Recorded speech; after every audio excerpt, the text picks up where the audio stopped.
أعوذ بالله من الشيطان الرجيم. بسم الله الرحمن الرحيم. الحمد لله رب العالمين والعاقبة للمتقين والصلاة والسلام على سيدنا ومولانا محمد خاتم الأنبياء ومنقذ الإنسانية من لدن حكيم وعلى آله الطيبين الطاهرين وأصحابه. വേദിയിൽ ഉപവിഷ്ടരായ പണ്ഡിത ശ്രേഷ്ഠരെ, സദസ്സിലെ സഹൃദയരായ സഹോദരന്മാരെ, ഇവിടെ ഞാൻ നിങ്ങളോട് സംസാരിക്കേണ്ട വിഷയം സൂചിപ്പിച്ചു. അല്ലഫൽ അലിഫിനെ പറ്റിയ അല്ലഫൽ അലിഫിനെ അടിസ്ഥാനപ്പെടുത്തിക്കൊണ്ട് വളരെ ദീർഘമായി സംസാരിക്കൂല. കാരണം തുടങ്ങാൻ വൈകിയെങ്കിലും അവസാനിപ്പിക്കാൻ വൈകൂല. കാരണം നിങ്ങളും ഭക്ഷണം കഴിക്കാനും മറ്റൊക്കെ താല്പര്യപ്പെട്ടുകൊണ്ടിരിക്കുകയാണ്. എനിക്കാണെങ്കിൽ മറ്റൊരു സ്ഥലത്ത് പോകേണ്ട അത്യാവശ്യമുണ്ട്. അപ്പം അതുകൊണ്ട് വളരെ കുറഞ്ഞ വാക്കുകളിൽ നിങ്ങൾ ഇരുന്ന് മഴക്കുകയും ചെയ്തിരിക്കണം. കുറേ സമയമായി ഇങ്ങനെ ഇരിക്കണം. റസൂലുള്ളാഹി സ്വല്ലല്ലാഹി അലൈഹി വസല്ലമയുടെ ഒരു ഹദീസ്, യസ്റു വലാ തുഅസ്സിറു ബശ്ശിറു വലാ തുനഫിറു, നിങ്ങൾ ആളുകൾക്ക് സൗകര്യം ചെയ്തു കൊടുക്കണം. വലാ തുഅസ്സിറു, ആരെയും വിഷമിപ്പിക്കരുത്, ഞെരുക്കുണ്ടാക്കരുത്. ബശ്ശിറു, നിങ്ങൾ ആളുകളെ സന്തോഷിപ്പിക്കണം. വലാ തുനഫിറു, ആരെയും വെറുപ്പിക്കരുത്. ഈ മഹദ്വാക്യം പൂർണ്ണമായും ഉൾക്കൊണ്ടുകൊണ്ടാണ് കുറച്ചു നേരം ഞാൻ നിങ്ങളോട് സംസാരിക്കുന്നത്. അതുകൊണ്ട് നിങ്ങൾക്ക് മടുപ്പ് വരുന്ന് തോന്നുന്നതിൻ്റെ മുമ്പ് തന്നെ നിർത്തും. അല്ലഫൽ അലിഫിനെ പറ്റിയാണ് സംസാരിക്കുന്നത്. അല്ലഫൽ അലിഫ് നിങ്ങളൊക്കെ കേട്ട തന്നെയായിരിക്കും. ഒരു കാവ്യമാണ് അല്ലഫൽ അലിഫ്. മദ്രാസ് സംസ്ഥാനത്തിലുള്ള ഉമർ വലിയുല്ലാഹിൽ ഖാഹിരി, കായൽ പട്ടണത്തുകാരൻ ഉമർ വലിയുല്ലാഹിൽ ഖാഹിരി, അദ്ദേഹം രചിച്ചിട്ടുള്ളതാണ് അല്ലഫൽ അലിഫ്. ഹിജ്റ 1153 ജനിച്ച ഉമർ വലിയുല്ലാഹിൽ ഖാഹിരി, അദ്ദേഹമാണ് അല്ലഫൽ അലിഫ് രചിച്ചിട്ടുള്ളത്. ഇതൊരു പ്രവാചക പ്രകീർത്തന കാവ്യമാണ്. പ്രവാചക പ്രകീർത്തന കാവ്യമാണ്. ഈ വെളിയങ്കോട് ഉമർ ഖാലി എന്നവർ, ഈ ഉമർ എന്നുള്ള പേരിലുള്ള ആളുകൾ എഴുതി എത്ര ഉഷാറാവും. ഉമർ ഖാലി എഴുതിയതാ ലോകത്ത് തന്നെ ചിലപ്പോൾ നമ്മൾ ചരിത്രത്തിൽ അറിയപ്പെടുന്ന ബുർദയും ബാനത്ത് സ്വാദിയും ഒക്കെ കഴിഞ്ഞാൽ പിന്നെ പ്രവാചക പ്രകീർത്തന കാവ്യങ്ങൾ നമ്മൾ പരിശോധിച്ചാൽ വെളിയങ്കോട് ഉമർ ഖാലിയുടേത് വളരെ മനോഹരമായിട്ട് നമുക്ക് കാണാൻ സാധിക്കും. അതേപോലെ തന്നെ ഉമർ വലിയുല്ലാഹിൽ ഖാഹിരി, ഉമർ എന്നുള്ള പേരിനെ രണ്ടാർക്കും. ഇദ്ദേഹത്തിന്റെ അല്ലഫൽ അലിഫ് അതിനെ അടിസ്ഥാനപ്പെടുത്തിക്കൊണ്ട് സംസാരിക്കാനാണ് ആവശ്യപ്പെട്ടിരിക്കുന്നത്. ഈ അല്ലഫൽ അലിഫിനെ പറ്റി സംസാരിക്കാൻ ആവശ്യപ്പെട്ടപ്പോൾ ഏതെങ്കിലും ഒരു വരി എന്നാണ് എന്നോട് പറഞ്ഞത്. ഏത് വരിയാണ് ഞാൻ ചൊല്ലേണ്ടത് ഇങ്ങനെ ആലോചിച്ചപ്പോൾ ഒന്നൊന്നിനേക്കാൾ മെച്ചപ്പെട്ടതാണ്. അപ്പോൾ ഏതാ ചൊല്ലേണ്ടത് നിശ്ചയമില്ല. അപ്പം ഞാൻ തീരുമാനിക്കുകയാണ് ഒന്നാമത്തെ വരിനെ ആയിക്കോട്ടെ. ഏതായാലും ഏത് വരി ഒന്നൊന്നിനേക്കാൾ മെച്ചപ്പെട്ടതായതുകൊണ്ട് ഒന്നാമത്തെ വരി തന്നെ ആയിക്കോട്ടെ. അതിനെ ബേസ് ചെയ്തുകൊണ്ട് നമുക്ക് സംസാരിക്കാം. അല്ലഫൽ അലിഫു നിളാമ മദ്ഹി അഅലൽ ആലിയാൽ അവ്വല സൂതൂരി ബിസ്മില്ലാഹി ബദ്അൽ ഖാലിഖാൽ. അല്ലഫൽ അലിഫു നിളാമ മദ്ഹി അഅലൽ ആലിയാൽ അവ്വല സൂതൂരി. അപ്പോൾ ഇതിന്റെ മലയാളത്തിലുള്ള തർജമ ഞാൻ തന്നെ ചെയ്തിട്ടുണ്ട്. അത് പുസ്തക രൂപത്തിൽ ചിലരൊക്കെ കണ്ടിട്ടുണ്ടായിരിക്കും. മലയാളത്തിൽ എൻ്റെ തർജമ, അത് വിശദീകരണമൊക്കെ ചെയ്ത ഒരു 100-300 പേജുണ്ട്. കേവലം 31 വരിയുള്ളൂ അല്ലഫൽ അലിഫ്. പക്ഷേ ഈ 31 വരികൾ കൊണ്ട് 300 ചില്ലാനം പേജ് ഉണ്ടാവാൻ കാരണം എന്താ വെച്ചാൽ അത്രയും വിശദീകരണ സാധ്യതയുള്ളതാണ് അല്ലഫൽ അലിഫ്. അതുകൊണ്ടാണ് അറബി ഭാഷയിൽ ഒരുപാട് ഷറഹുകൾ ഇതിനുണ്ട്. നമ്മൾ കേരളീയരായിട്ടുള്ള വലിയ പണ്ഡിതന്മാർ തന്നെ അതിന് ഷറഹ് എഴുതിയിട്ടുണ്ട്, പൂർവികരായിട്ടുള്ള. അങ്ങനത്തെ ഒരു മഹൽ കൃതിയാണ് അല്ലഫൽ അലിഫ്. അല്ലഫൽ അലിഫു നിളാമ മദ്ഹി അഅലൽ ആലിയാൽ അവ്വല സൂതൂരി ബദ്അൽ ഖാലിഖാൽ. അപ്പോൾ ഉന്നത സ്ഥാനങ്ങൾക്കൊക്കെയും മേന്മേലായി ഉജ്ജ്വലിച്ചിടും നബീതൻ പ്രകീർത്തനം. അല്ലാഹുവിൻ നാമത്തെ ആദ്യമായി കോർത്തൊരു ഹാരമായി തീർക്കുന്നു നിസ്വനായുള്ളിവൻ. ഇതതിന്റെ തർജ്ജമ. ഈ ചൊല്ലിയ ഈ വരികളൊക്കെ മലയാളത്തിൽ കവിതാ രൂപത്തിൽ തന്നെ ഞാൻ തർജ്ജമ ചെയ്തിട്ടുണ്ട്. അപ്പോൾ ആദ്യത്തെ വരി അതാ, ഉന്നത സ്ഥാനങ്ങൾക്കൊക്കെയും മേന്മേലായി ഉജ്ജ്വലിച്ചിടും നബീതൻ പ്രകീർത്തനം. അല്ലാഹുവിൻ നാമത്തെ ആദ്യമായി കോർത്തൊരു ഹാരമായി തീർക്കുന്നു നിസ്വനായുള്ളിവൻ. ഇതാണ് അല്ലഫൽ അലിഫിന്റെ ഒന്നാം റസൂലുള്ളാഹി സ്വല്ലല്ലാഹി അലൈഹി വസല്ലമയെ സംബന്ധിച്ചുള്ള പ്രകീർത്തനം. ആ പ്രകീർത്തനം എത്ര പ്രകീർത്തിച്ചിട്ടുണ്ടെങ്കിലും നമുക്ക് മതിയാവില്ല. കാരണം അടുത്ത പേര് തന്നെ മുഹമ്മദ് എന്ന, മുഹമ്മദ് എന്നല്ല പേര്. ഈ മുഹമ്മദ് എന്ന പേരിന്റെ അർത്ഥം തന്നെ പ്രകീർത്തിക്കപ്പെടുന്നവൻ, വാഴ്ത്തപ്പെടുന്നവൻ എന്നാ. നിങ്ങൾ മൗലിദിലൊക്കെ പാരായണം ചെയ്യുമ്പോൾ വായിക്കാറുണ്ടല്ലോ, എന്തുകൊണ്ടാണ് അബ്ദുൽ മുത്തലിബ് എന്നവർ ഈ പേരിട്ടത് എന്ന് ചോദിക്കണുണ്ടല്ലോ. ഖുറൈശികൾ ചോദിച്ചു, മുൻ മാതൃകയില്ലാത്തൊരു പേരാണല്ലോ ഇപ്പൊ ഈ ഇട്ടിരിക്കുന്നത്, എന്താ അപ്പൊ ഇതെങ്ങനെ പേരിടാൻ കാരണം? നമ്മുടെ പൂർവികരായിട്ടുള്ള പാരമ്പര്യത്തിലൊന്നും പെട്ട ആളുകളുടെ പേരല്ലല്ലോ, എന്നിട്ടും നിങ്ങൾ എന്താണ് ഈ പേരിടാൻ കാരണം? അപ്പോ അബ്ദുൽ മുത്തലിബ് എന്നവർ പറയുന്നത് എന്താ? ലി അഹ്മദുഹു മാൻ അലൽ ഖബറാഹ്, ഭൂമുഖത്തുള്ള എല്ലാവരും അവനെ വാഴ്ത്തണം. എന്റെ മോനെ ഭൂമുഖത്തുള്ളവരൊക്കെ വാഴ്ത്തട്ടെ, അതിനു വേണ്ടിയിട്ട് തന്നെ പേരിട്ടതാണ്. അപ്പൊ എന്താ ഇതിന്റെ അർത്ഥം? റസൂലുള്ളാഹി സ്വല്ലല്ലാഹി അലൈഹി വസല്ലമയെ വാഴ്ത്തരുത് എന്ന് ഒരാൾ പറഞ്ഞാൽ അയാൾക്ക് വാഴ്ത്താതെ വാഴ്ത്തരുത് എന്ന് പറയാൻ പറ്റൂല. വാഴ്ത്താതെ വാഴ്ത്തരുത് എന്ന് പറയാൻ പറ്റൂല. കാരണം മുഹമ്മദ് നബിയെ വാഴ്ത്തരുത് എന്ന് പറഞ്ഞാൽ അതിന്റെ അർത്ഥം വാഴ്ത്തപ്പെടേണ്ടവനെ വാഴ്ത്തരുത് എന്നല്ലേ. ഒരാൾ പറയാണ് മുഹമ്മദ് നബിയെ വാഴ്ത്തരുത്, മുഹമ്മദ് എന്ന് പറഞ്ഞാൽ വാഴ്ത്തി കഴിഞ്ഞില്ലേ, വാഴ്ത്തപ്പെടുന്നവനാണല്ലോ. അപ്പോ വാഴ്ത്തപ്പെടേണ്ടവനെ വാഴ്ത്തരുത് എന്ന് പറയുന്നതിന് അയാൾ പറയുന്നതിന്റെ നേരെ ഓപ്പോസിറ്റാ. വാഴ്ത്തരുത് എന്ന് പറയാൻ സാധിക്കൂല, വാഴ്ത്താതെ സാധിക്കൂല. അത് റസൂലുള്ളാഹി സ്വല്ലല്ലാഹി അലൈഹി വസല്ലമക്ക് മുഹമ്മദ് എന്ന് പേരിട്ടത് അബ്ദുൽ മുത്തലിബ് എന്നവർ പറഞ്ഞത്. ഭൂമുഖത്തുള്ള എല്ലാവരും എന്റെ മോനെ വാഴ്ത്തണം, അതിനെന്നെയാണ് ഞാൻ അങ്ങനെ പേരിട്ടതെന്ന്. അപ്പൊ അതിന് ഇങ്ങനെ എല്ലാവരാലും വാഴ്ത്തപ്പെടേണ്ട മഹൽ വ്യക്തിത്വമാണ് റസൂലുള്ളാഹി സ്വല്ലല്ലാഹി അലൈഹി വസല്ലമയുടേത്.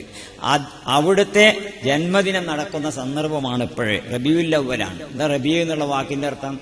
റബീഉ എന്നുള്ള വാക്കിന്റെ അർത്ഥം തന്നെ വസന്തം എന്നല്ലേ. റസൂലുള്ളാഹി സ്വല്ലല്ലാഹി അലൈഹി വസല്ലം ഭൂജാതനാവുന്നതിന്റെ മുമ്പ് തന്നെ റബീഉന് വസന്തം എന്ന് പേര് വന്നിരിക്കണല്ലോ. മറ്റെന്തർത്ഥം ഇതിനുണ്ടെങ്കിലും എന്തുകൊണ്ട് റബീഉൽ അവ്വലായി? നമ്മളെ സംബന്ധിച്ചിടത്തോളം പ്രഥമ വസന്തമായി, ആദ്യത്തെ വസന്തം നമ്മളെ സംബന്ധിച്ചിടത്തോളം നമ്മുടെ ജീവിതത്തിൽ പ്രഥമ വസന്തമാണ് റബീഉൽ അവ്വൽ. കാരണം റബീഉൽ അവ്വൽ റസൂലുള്ളാഹി സ്വല്ലല്ലാഹി അലൈഹി വസല്ലം ജനിക്കാൻ പോകുന്നുണ്ട് എന്നുള്ളതുകൊണ്ട് നേരത്തെ ഈ മാസത്തിന് പേരങ്ങനെ വന്നിരിക്കണേ. അത് നിങ്ങൾ ആലോചിച്ച് നോക്കി, അല്ലാഹു സുബ്ഹാനഹു വ തആല ചെയ്തിരിക്കണുണ്ടോ? റസൂലുള്ളാഹി സ്വല്ലല്ലാഹി അലൈഹി വസല്ലം ജനിച്ച അന്ന് തന്നെ മരിച്ചതും അല്ലേ അടങ്ങിയിട്ടുണ്ട്. റസൂലുള്ളാഹി സ്വല്ലല്ലാഹി അലൈഹി വസല്ലമയുടെ ജന്മദിനം നമ്മൾ കൊണ്ടാടണം. പക്ഷെ കൊണ്ടാടുന്ന സമയത്ത് അമിതമായ ആഹ്ലാദം വരാൻ പാടില്ല. ആഹ്ലാദം അതിന്റെ പരമമായ അവസ്ഥയിൽ എത്തുമ്പോഴത്തേക്ക് അവിടുത്തെ വഫാത്തിനെ സംബന്ധിച്ചുള്ള സങ്കടവും വരും. അതുകൊണ്ട് എന്തെങ്കിലുമൊക്കെ കാട്ടിക്കൂട്ടിയാണ്ടുള്ള ആഘോഷം ഉണ്ടാവില്ല. റസൂലുള്ളാഹി സ്വല്ലല്ലാഹി അലൈഹി വസല്ലമയെ പറ്റി നമ്മൾ ചിന്തിച്ചിങ്ങനെ ആഹ്ലാദം നമ്മുടെ മനസ്സിന് അതിന്റെ മൂർധന്യാവസ്ഥയിൽ ഇങ്ങനെ എത്തുമ്പോഴത്തേക്ക് റസൂലുള്ളാഹിനെ പറ്റി അവിടുത്തെ വഫാത്തിനെ പറ്റിയുള്ള സങ്കടം. അപ്പൊ നമ്മൾ അന്നിലക്ക് ഒരു ബാലൻസ്ഡ് ആയിട്ടാണ് ഈ സംഗതി നമ്മൾ ആചരിക്കുകയും ആഘോഷിക്കുകയൊക്കെ ചെയ്യാം.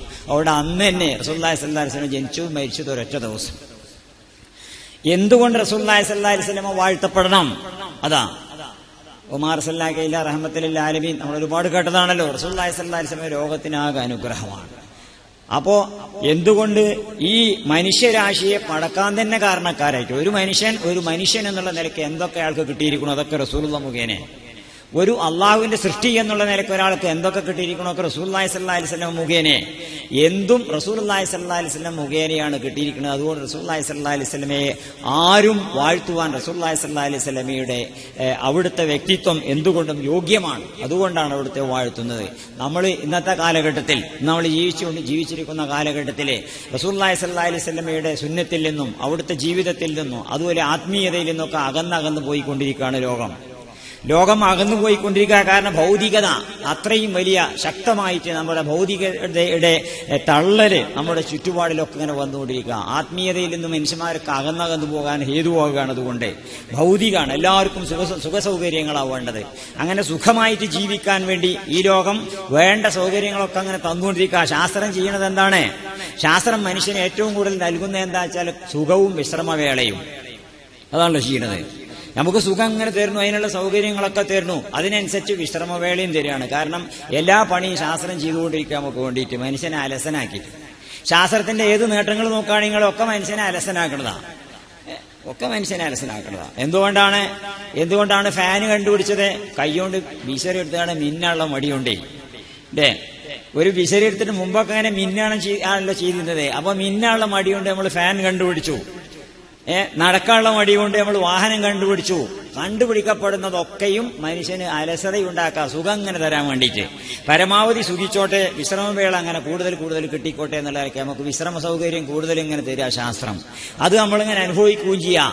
അപ്പൊ അതുകൊണ്ട് റസൂലുള്ളാഹി സ്വല്ലല്ലാഹി അലൈഹി വസല്ലമയിൽ നിന്നും ആധ്യാത്മികതയിൽ നിന്നൊക്കെ ഒരു കാലഘട്ടം. ശാസ്ത്രത്തിൽ കൂടുതൽ അമിത വിശ്വാസം വരും ആളുകൾക്ക്.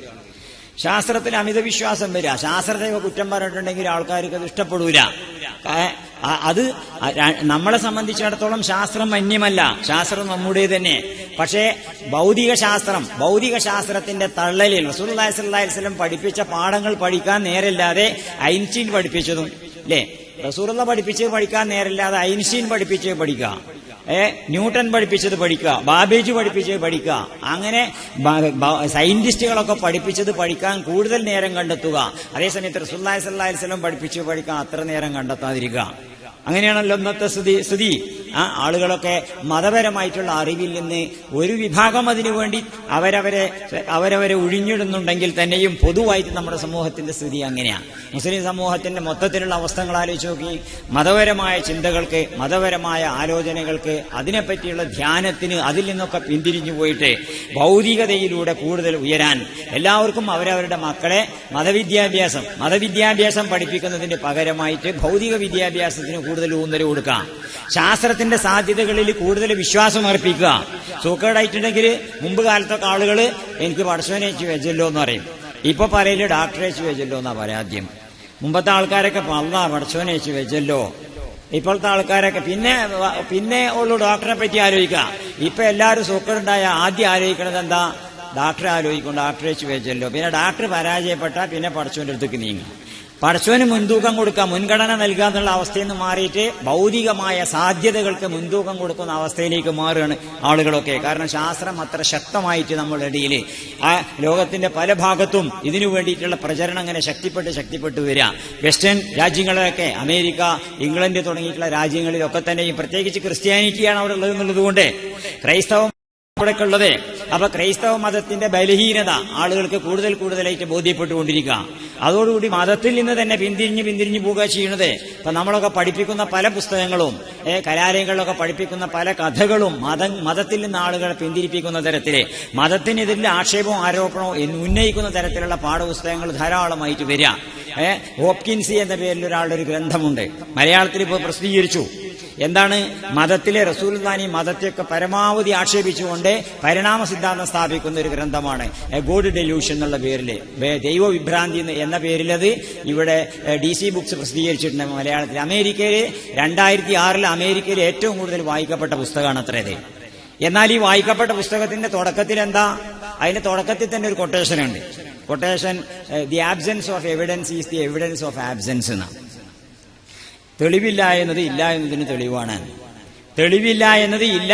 തെളിവാണ്. എന്ന ഒന്നാമത്തെ കൊട്ടേഷൻ തന്നെ അമേരിക്കയിൽ 2006 ഏറ്റവും കൂടുതൽ വായിക്കപ്പെട്ട പുസ്തകം എന്നൊക്കെ ആഘോഷിക്കപ്പെടുന്ന ആ ഗ്രന്ഥത്തിന്റെ തുടക്കത്തിൽ കൊടുത്ത വാചകങ്ങൾ നോക്കുകയാണ്.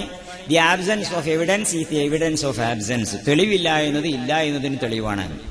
അതെന്റെ മഹാപൊട്ടത്തരല്ലേ, മഹാഫൂളിഷ്നെസ് അല്ലേ പറയുന്നത്? തെളിവില്ല എന്നത് എങ്ങനെ ഇല്ല എന്നതിന് തെളിവാകാം? തെളിവില്ല എന്നതിനല്ലേ തെളിവാകുള്ളൂ. തെളിവില്ല എന്നതിനല്ലേ തെളിവാവുള്ളൂ. തെളിവില്ല എന്നത് ഇല്ല എന്നതിന് തെളിവാവൂലല്ലോ. തെളിവ് എന്ന് പറഞ്ഞാൽ എന്താ? നമ്മുടെ മുമ്പിൽ തെളിഞ്ഞാൽ തെളിവ് എന്ന് പറയാം. നമ്മുടെ മുമ്പിൽ തെളിഞ്ഞിട്ടില്ല എന്നുള്ളതുകൊണ്ട് ഇല്ല എന്ന് പറയാൻ പറ്റുമോ?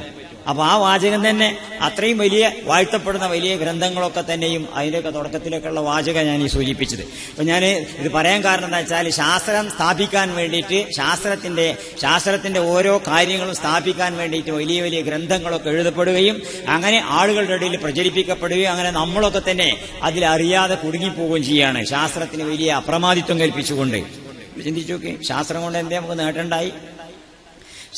സംസാരിച്ചുകൊണ്ടിരിക്കുന്ന മൈക്ക് തന്നെ ശാസ്ത്രത്തിന്റെ നേട്ടമാണ്, നിഷേധിക്കല്ല. ഈ ഓടിക്കൊണ്ടിരിക്കുന്ന ഓട്ടോറിക്ഷയൊക്കെ ശാസ്ത്രത്തിന്റെ നേട്ടം തന്നെ. അതേ സമയത്ത് നമുക്ക് കൂടുതൽ ആയുസ് തരാൻ ശാസ്ത്രം കൊണ്ട് സാധിക്കുന്നുണ്ടോ? കൂടുതൽ ആയുസ് ഉണ്ടോ? മുമ്പ് കാലത്ത് ആദം നബി അലൈഹി ഇസ്ലാമിന്റെ കാലഘട്ടത്തിൽ, നൂഹ് നബി അലൈഹി ഇസ്ലാമിന്റെ കാലഘട്ടത്തിലൊക്കെ നമ്മൾ ചരിത്രത്തിൽ വായിക്കുന്നു, ആയിരക്കണക്കിന് വർഷം ആൾക്കാർ ജീവിച്ചിരുന്നു. ഇപ്പോഴോ? അന്ന് ടെക്നോളജിയും ശാസ്ത്രവും സാങ്കേതിക വിദ്യയൊന്നും ഇത്ര വളർന്നിട്ടില്ലല്ലോ. അന്നത്തെ കാലത്ത് കൂടുതൽ ആയുസ് ഉണ്ടായിരുന്നു. ഇപ്പോൾ ശാസ്ത്രവും സാങ്കേതിക വിദ്യയൊക്കെ വളർന്നു വരുന്നു. പക്ഷേ ആയുസ് കുറഞ്ഞു വരിക ചെയ്യുന്നത്. ആളുകൾക്ക് ആയുസ് കുറയല്ലേ ചെയ്യുന്നത്, കൂട്ടാൻ സാധിക്കണല്ലോ. ശാസ്ത്രം കൊണ്ട് ആയുസ് കൂട്ടാൻ പറ്റുന്നില്ല. അഞ്ഞു എല്ലാവർക്കും ആയുസ് കൂടുതൽ ഉണ്ടെങ്കിൽ തന്നെ ശാസ്ത്ര സാങ്കേതിക വിദ്യയുടെ സൽഫലങ്ങൾ കൂടുതൽ അനുഭവിക്കാത്തതുകൊണ്ടാണ്. ഇപ്പൊ മുമ്പ് മനോരമ പേപ്പറിന്റെ മുൻ പേജിൽ, ഒരു 2-3 കൊല്ലം മുമ്പ് മനോരമ പേപ്പറിന്റെ മുൻ പേജിൽ അട്ടപ്പാടിയിലുള്ള ഒരു ആദിവാസി തന്തങ്ങനെ ഇരിക്കുന്നുണ്ട്. മൂവരിങ്ങനെ ചിരിച്ചു കുത്തിരിക്കുകയാണ്. എന്നിട്ട് പറയാണ്, എനിക്ക് 200 കഴിഞ്ഞു. 200 കഴിഞ്ഞു എന്ന് പറയുമ്പോൾ മൂപ്പരെ തൊള്ളയിൽ പല്ലുണ്ട്. ആ പല്ലൊന്നും പോയിട്ടില്ല. കാരണം അതാ മൂപ്പര് നമ്മളെ കോൾഗേറ്റ് കൊണ്ടും ക്ലോസപ്പ് കൊണ്ടൊന്നും പല്ലിക്കണില്ലല്ലോ. അതുകൊണ്ട് പല്ലുണ്ട് തൊള്ളയില്. എന്നിട്ട് അയാള് 200 എനിക്ക് കഴിഞ്ഞു എന്ന് പറഞ്ഞാണ്ട് അത്തരത്തിലുള്ള ആൾക്കാർക്ക് ശാസ്ത്ര സാങ്കേതിക വിദ്യന്റെ സൽഫലങ്ങൾ വല്ലാതെ എത്താത്തോടത്ത് ആയുസ്. മുമ്പില്ലേ കുറച്ചു മുമ്പ് റഷ്യയിൽ സന്ദർശിച്ച ഒരു സാഹിത്യകാരന്റെ കഥ പറയും. ഇങ്ങനെ സന്ദർശിക്കാൻ ധ്രുവപ്രദേശങ്ങളിൽ കൂടി, മോസ്കോ സിറ്റി കൂടിയല്ല, ധ്രുവപ്രദേശങ്ങളെ കൂടി ഇങ്ങനെ സന്ദർശിച്ചുകൊണ്ടിരിക്കുന്ന സമയത്ത് ഒരു വയസ്സനിരുന്ന് ഇങ്ങനെ നിലവിളിച്ചിട്ടുണ്ട്. അപ്പൊ എന്താ നിങ്ങൾ കരയണെന്ന് ചോദിച്ചു. ഞാൻ അച്ഛൻ തച്ചിട്ടാണ്. കാരണം ഈ കരയണ വയസ്സിന് 100 വയസ്സുണ്ട്. മൂപ്പരാ പറയുന്നത് അച്ഛൻ തച്ചിട്ടാണെന്ന്. അപ്പൊ അച്ഛനോട് നിങ്ങളോട് ചോദിച്ചു, എന്താ നിങ്ങളെ മകനെ അടിക്കാൻ കാരണം? അവിടെ ഇരുന്ന് കരയുന്നുണ്ടല്ലോ പറഞ്ഞു. അവന് വല്യച്ഛനോട് ഒരു ബഹുമാനമില്ല, പിന്നെ അടിക്കാതെക്കാൻ പറ്റുമെന്ന് പറഞ്ഞു. അപ്പോ ഈ കരയണ ആൾക്ക് 100 വയസ്സ്, അയാൾ അച്ഛനെ അടിച്ചിട്ടാ കരയണത്. അടിച്ചെന്തിനാണ്? വല്യച്ഛനോട് ബഹുമാനമില്ലാത്തത് കൊണ്ട്.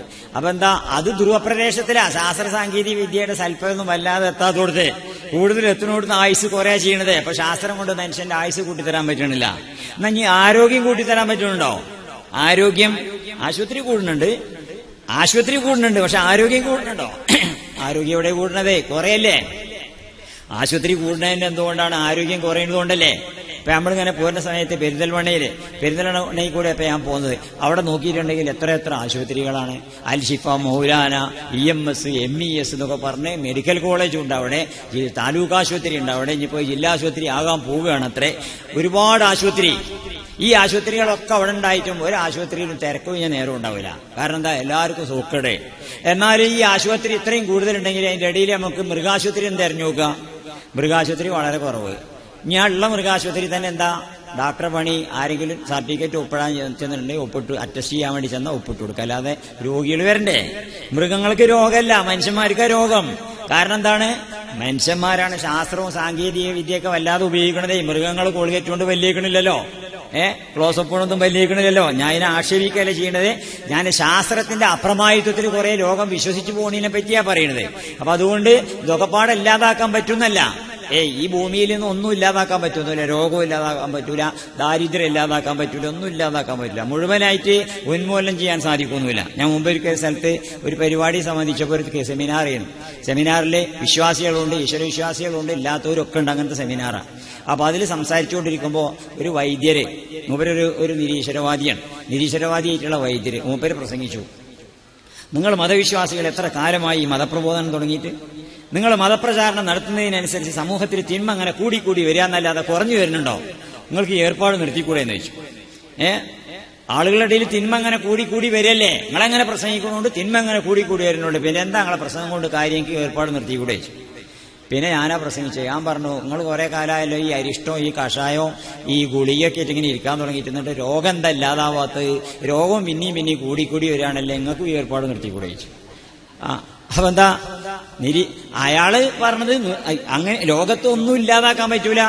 ഓരോ പ്രശ്നം ഉണ്ടാകുമ്പോൾ അതിന് പ്രതിവിധി ഉണ്ടാക്കാൻ പറ്റുന്നതല്ലാതെ ലോകത്തിന് രോഗം ഇല്ലാതാക്കാൻ പറ്റൂല, ദാരിദ്ര്യം ഇല്ലാതാക്കാൻ പറ്റൂല, ഒന്നും ഇല്ലാതാക്കാൻ പറ്റൂല. ഞാൻ ചോദിച്ചത് എന്താ വെച്ചാൽ കുറഞ്ഞു വരുന്നുണ്ടോ കൂടി വരുന്നുണ്ടോന്നാ. നമുക്ക് ആരോഗ്യം കൂടി വരുന്നില്ല, കുറഞ്ഞു വരികയാണ്. ആയുസ് കൂടി വരുന്നില്ല, കുറഞ്ഞു വരികയാണ്. അപ്പൊ ശാസ്ത്രത്തിന്റെ സാങ്കേതിക വിദ്യയുടെയൊക്കെ ഫലങ്ങളെ സംബന്ധിച്ച് നമ്മൾ ചിന്തിക്കുമ്പോൾ അപ്പൊ അങ്ങനത്തെ ഭൗതികതയുടെ കൂടുതൽ സാധ്യതകൾ നമ്മുടെ മുമ്പിൽ ഇങ്ങനെ വരുന്നത് കൊണ്ട് നമ്മള് റസൂലുള്ളാഹി സ്വല്ലല്ലാഹി അലൈഹി വസല്ലമയുടെ അധ്യാപനങ്ങളിൽ നിന്നൊക്കെ നമ്മൾ വ്യതിചരിച്ചിട്ട് ഭൗതികമായ സാധ്യതകളുടെ പിന്നാലെ പോയി ഇത്തരം ഒരു സ്ഥിതിവിശേഷം ഉള്ളതുകൊണ്ടാണ് ഞാൻ സൂചിപ്പിച്ചത്. അതേസമയത്ത് റസൂലുള്ളാഹി സ്വല്ലല്ലാഹി അലൈഹി വസല്ലമയുടെ ജീവിത രീതി, ആ ജീവിത രീതി നമ്മൾ ഫോളോ ചെയ്യുകയാണെങ്കിൽ, പിന്തുടരുകയാണെങ്കിൽ, ഇവിടെ ഉസ്താദ് ഒരുപാട് കാര്യങ്ങൾ നിങ്ങൾ വിശദീകരിച്ചു തന്നില്ലേ, അവിടുത്തെ ജീവിത രീതിയെ ഫോളോ ചെയ്യുകയാണെങ്കിൽ അത് മതിയിലെ എല്ലാറ്റിനും. അതിന്റെ വ്യാഖ്യാനമായിട്ട് ഏത് ശാസ്ത്രവും സാങ്കേതിക വിദ്യയൊക്കെ വരുന്നുള്ളൂ. ശാസ്ത്രത്തിന്റെയും സാങ്കേതിക വിദ്യയുടെയും വഴിക്ക് പോകുമ്പോഴാണ് ചിലപ്പോൾ നമുക്ക് പലപ്പോഴും അബദ്ധം സംഭവിക്കാം. അതേസമയത്ത് റസൂലുള്ളാഹി സ്വല്ലല്ലാഹി അലൈഹി വസല്ലം പഠിപ്പിച്ചു കൊടുത്താണ് നിന്നാലോ, റസൂലുള്ളാഹിന്റെ അധ്യാപനങ്ങൾ ഓരോന്നും ചെറിയ വാക്കുകൾ ഉൾപ്പെടെ സകലതും നമുക്ക് എത്രമാത്രം നമ്മുടെ ജീവിതത്തെ, ഭൗതികമായ ജീവിതത്തെ പോലും ആരോഗ്യപൂർണമായി നമ്മളെ ജീവിക്കാൻ റസൂലുള്ളാഹി സ്വല്ലല്ലാഹി അലൈഹി വസല്ലം പഠിപ്പിച്ചു. അൽ മഇദത്തു ബൈതു കുല്ലി ദാ വൽ ഹിംയത്തു റഅസു കുല്ലി ശിഫാ. അൽ മഇദത്തു ബൈതു കുല്ലി ദാ, എല്ലാ രോഗത്തിന്റെയും അടിസ്ഥാനം നമ്മളെ വയറാണ്. വൽഹിമ്യതു റൗസു കുല്ലി ശിഫാ, എല്ലാ ശമനത്തിന്റെയും അടിസ്ഥാനം പഥ്യമാണ്. അപ്പൊ ജീവിതത്തിൽ ഭക്ഷണ രീതി റസൂലുള്ളാഹി സ്വല്ലല്ലാഹു അലൈഹി വസല്ലം പഠിപ്പിച്ച ഭക്ഷണ രീതി, റസൂലുള്ളാഹി സ്വല്ലല്ലാഹു അലൈഹി വസല്ലം പഠിപ്പിച്ച ജീവിതത്തിലെ ഓരോ രീതികളും ഫോളോ ചെയ്യുകയാണെങ്കിൽ നമുക്ക് രോഗമൊന്നും ഉണ്ടാവില്ല. അവിടെയല്ലേ മദീനത്ത്, ഇവിടെ ഉസ്താദ് പ്രസംഗിച്ചില്ലേ, മദീനത്തൊക്കെ ഒരു വൈദ്യരെ പറഞ്ഞയച്ചു റോമിലെ രാജാവ് റസൂലുള്ളാഹി സ്വല്ലല്ലാഹു അലൈഹി വസല്ലമയുടെ അടുത്തേക്ക്. വൈദ്യരെ നിങ്ങളുടെ 2 കൊല്ലം നിന്നു. 2 കൊല്ലം നിന്നിട്ട് മൂപ്പര് പറഞ്ഞു ഞാൻ പോവാണ് പറഞ്ഞു. എന്താ പോണത് ചോദിച്ചു. ഞാൻ ഇവിടെ നിൽക്കണത്, ഞാൻ ഇവിടെ 2 കൊല്ലം നിൽക്കാൻ തുടങ്ങിയിട്ട് ഒരു മനുഷ്യനൊരു ചീരാപ്പും പനിയൊന്നും ഉണ്ടായിട്ടില്ല. പിന്നെ ഞാൻ വെറുതെ ഇവിടെ വെക്കേണ്ട ആവശ്യമുണ്ടോ? ഒരു ജലദോഷം കൂടി ആർക്കും ഉണ്ടാകണില്ല, പിന്നെ ഇതിന് ഞാൻ ഇവിടെ വെക്കണതെന്ന്. അപ്പൊ അത്തരത്തിലുള്ള സ്ഥിതി എന്തുകൊണ്ടാണ്ടായത്? ആരോഗ്യപൂർണമായ ഒരു സൊസൈറ്റി ഉണ്ടാക്കാൻ റസൂലുള്ളാഹി സ്വല്ലല്ലാഹു അലൈഹി വസല്ലം പഠിപ്പിച്ചിരുന്നേ കൂടി സാധിക്കുള്ളൂ എന്നതിന്റെ അർത്ഥം. അതേസമയത്ത് നമ്മളെ നാഗരികത, ഇപ്പൊ ഇന്ന് ലോകത്ത് നമ്മൾ സ്വീകരിച്ചുകൊണ്ടിരിക്കുന്ന നാഗരികത സകലം ആളുകളെ രോഗികളാക്കി മാറ്റല്ലേ ചെയ്യുന്നത്. ഈ രോഗികളാക്കി മാറ്റുന്ന അവസ്ഥ ഉണ്ടാകുന്നത് എന്തുകൊണ്ടാണ്? റസൂലുള്ളാഹി പഠിപ്പിച്ച രീതിയിലല്ലാത്തതുകൊണ്ട്. നമ്മുടെ ഭക്ഷണ രീതി, നമ്മുടെ വസ്ത്രധാരണ രീതി, എല്ലാ കാര്യത്തിനും നമ്മൾ വെസ്റ്റിലേക്ക് നോക്കുന്നു. പടിഞ്ഞാറൻ രാജ്യങ്ങളിലേക്ക് നോക്കുക ചെയ്യണതേ, അവിടുത്തതിനനുസരിച്ച് അങ്ങനെ ജീവിച്ചു പോവുക ചെയ്യണതേ. റസൂലുള്ളാഹി സ്വല്ലല്ലാഹു അലൈഹി വസല്ലമയുടെ സുന്നത്തിന് പ്രാധാന്യം കൊടുക്കുന്നതിന് പകരം വെസ്റ്റേണേഴ്സിന്റെ സുന്നത്തിനാ പ്രാധാന്യം കൊടുക്കുന്നത്. അപ്പൊ അതുകൊണ്ട് എന്തായി? ആളുകൾക്ക് രോഗം ഉണ്ടാവണു.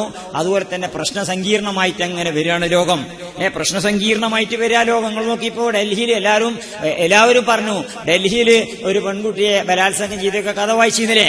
ആ സമയത്തൊക്കെ റസൂലുള്ളാഹി സ്വല്ലല്ലാഹു അലൈഹി വസല്ലം എന്തുകൊണ്ടാണ് അങ്ങനെയൊക്കെ സംഭവിച്ചതെന്ന് ചിന്തിക്കണ്ടേ? എല്ലാവരും ഇനി പറയുന്നത് ഓരോ വലിയ ബുദ്ധിജീവികളാണ്, വലിയ സാംസ്കാരിക പ്രവർത്തകരാണെന്ന് പറഞ്ഞാണ്ട് ഓരോരുത്തരും വലിയ പ്രസ്താവന ഇറക്കും. പ്രസ്താവനയൊക്കെ ശരി തന്നെ. പക്ഷെ ആ പ്രസ്താവനയൊക്കെ ഇറക്കുന്നതിന്റെ കൂടെ തന്നെ കാണേണ്ട ചില കാര്യങ്ങളില്ലേ? റസൂലുള്ളാഹി സ്വല്ലല്ലാഹു അലൈഹി വസല്ലം പഠിപ്പിച്ചൊരു വസ്ത്രധാരണ രീതി ഉണ്ടല്ലോ. റസൂലുള്ളാഹി സ്വല്ലല്ലാഹു അലൈഹി വസല്ലം ഒരു സ്ത്രീ എങ്ങനെ യാത്ര ചെയ്യണം, ഒരു സ്ത്രീ ഒരു പട്ടണത്തിലൂടെ എങ്ങനെ യാത്ര ചെയ്യണം റസൂലുള്ളാഹി സ്വല്ലല്ലാഹു അലൈഹി വസല്ലം പഠിപ്പിച്ച ആ പാഠം അവസാനം ഒരു പെണ്ണിനെ ഒറ്റയ്ക്ക് നടന്നു പോകാൻ പറ്റുന്ന അവസ്ഥയിലേക്ക് എത്തുന്നതിന് റസൂലുള്ളാഹി സ്വല്ലല്ലാഹു അലൈഹി വസല്ലം പഠിപ്പിച്ചിട്ടുണ്ട്. ഒരു കാലഘട്ടം വരും, ആ കാലഘട്ടത്തിൽ സന്നാഹ് മുതൽ ഹദ്റമൗത്ത് വരെ ഒരു സ്ത്രീക്ക് അള്ളാഹുവിനെയും ചെന്നായ ആടിനെ പിടിക്കണവും മാത്രമേ ഭയപ്പെടേണ്ടി വരുള്ളൂ എന്നാണ്. അങ്ങനത്തെ ഒരു കാലഘട്ടത്തെ സംബന്ധിച്ച് റസൂലുള്ളാഹി സ്വല്ലല്ലാഹു അലൈഹി വസല്ലം പ്രവചിച്ചു.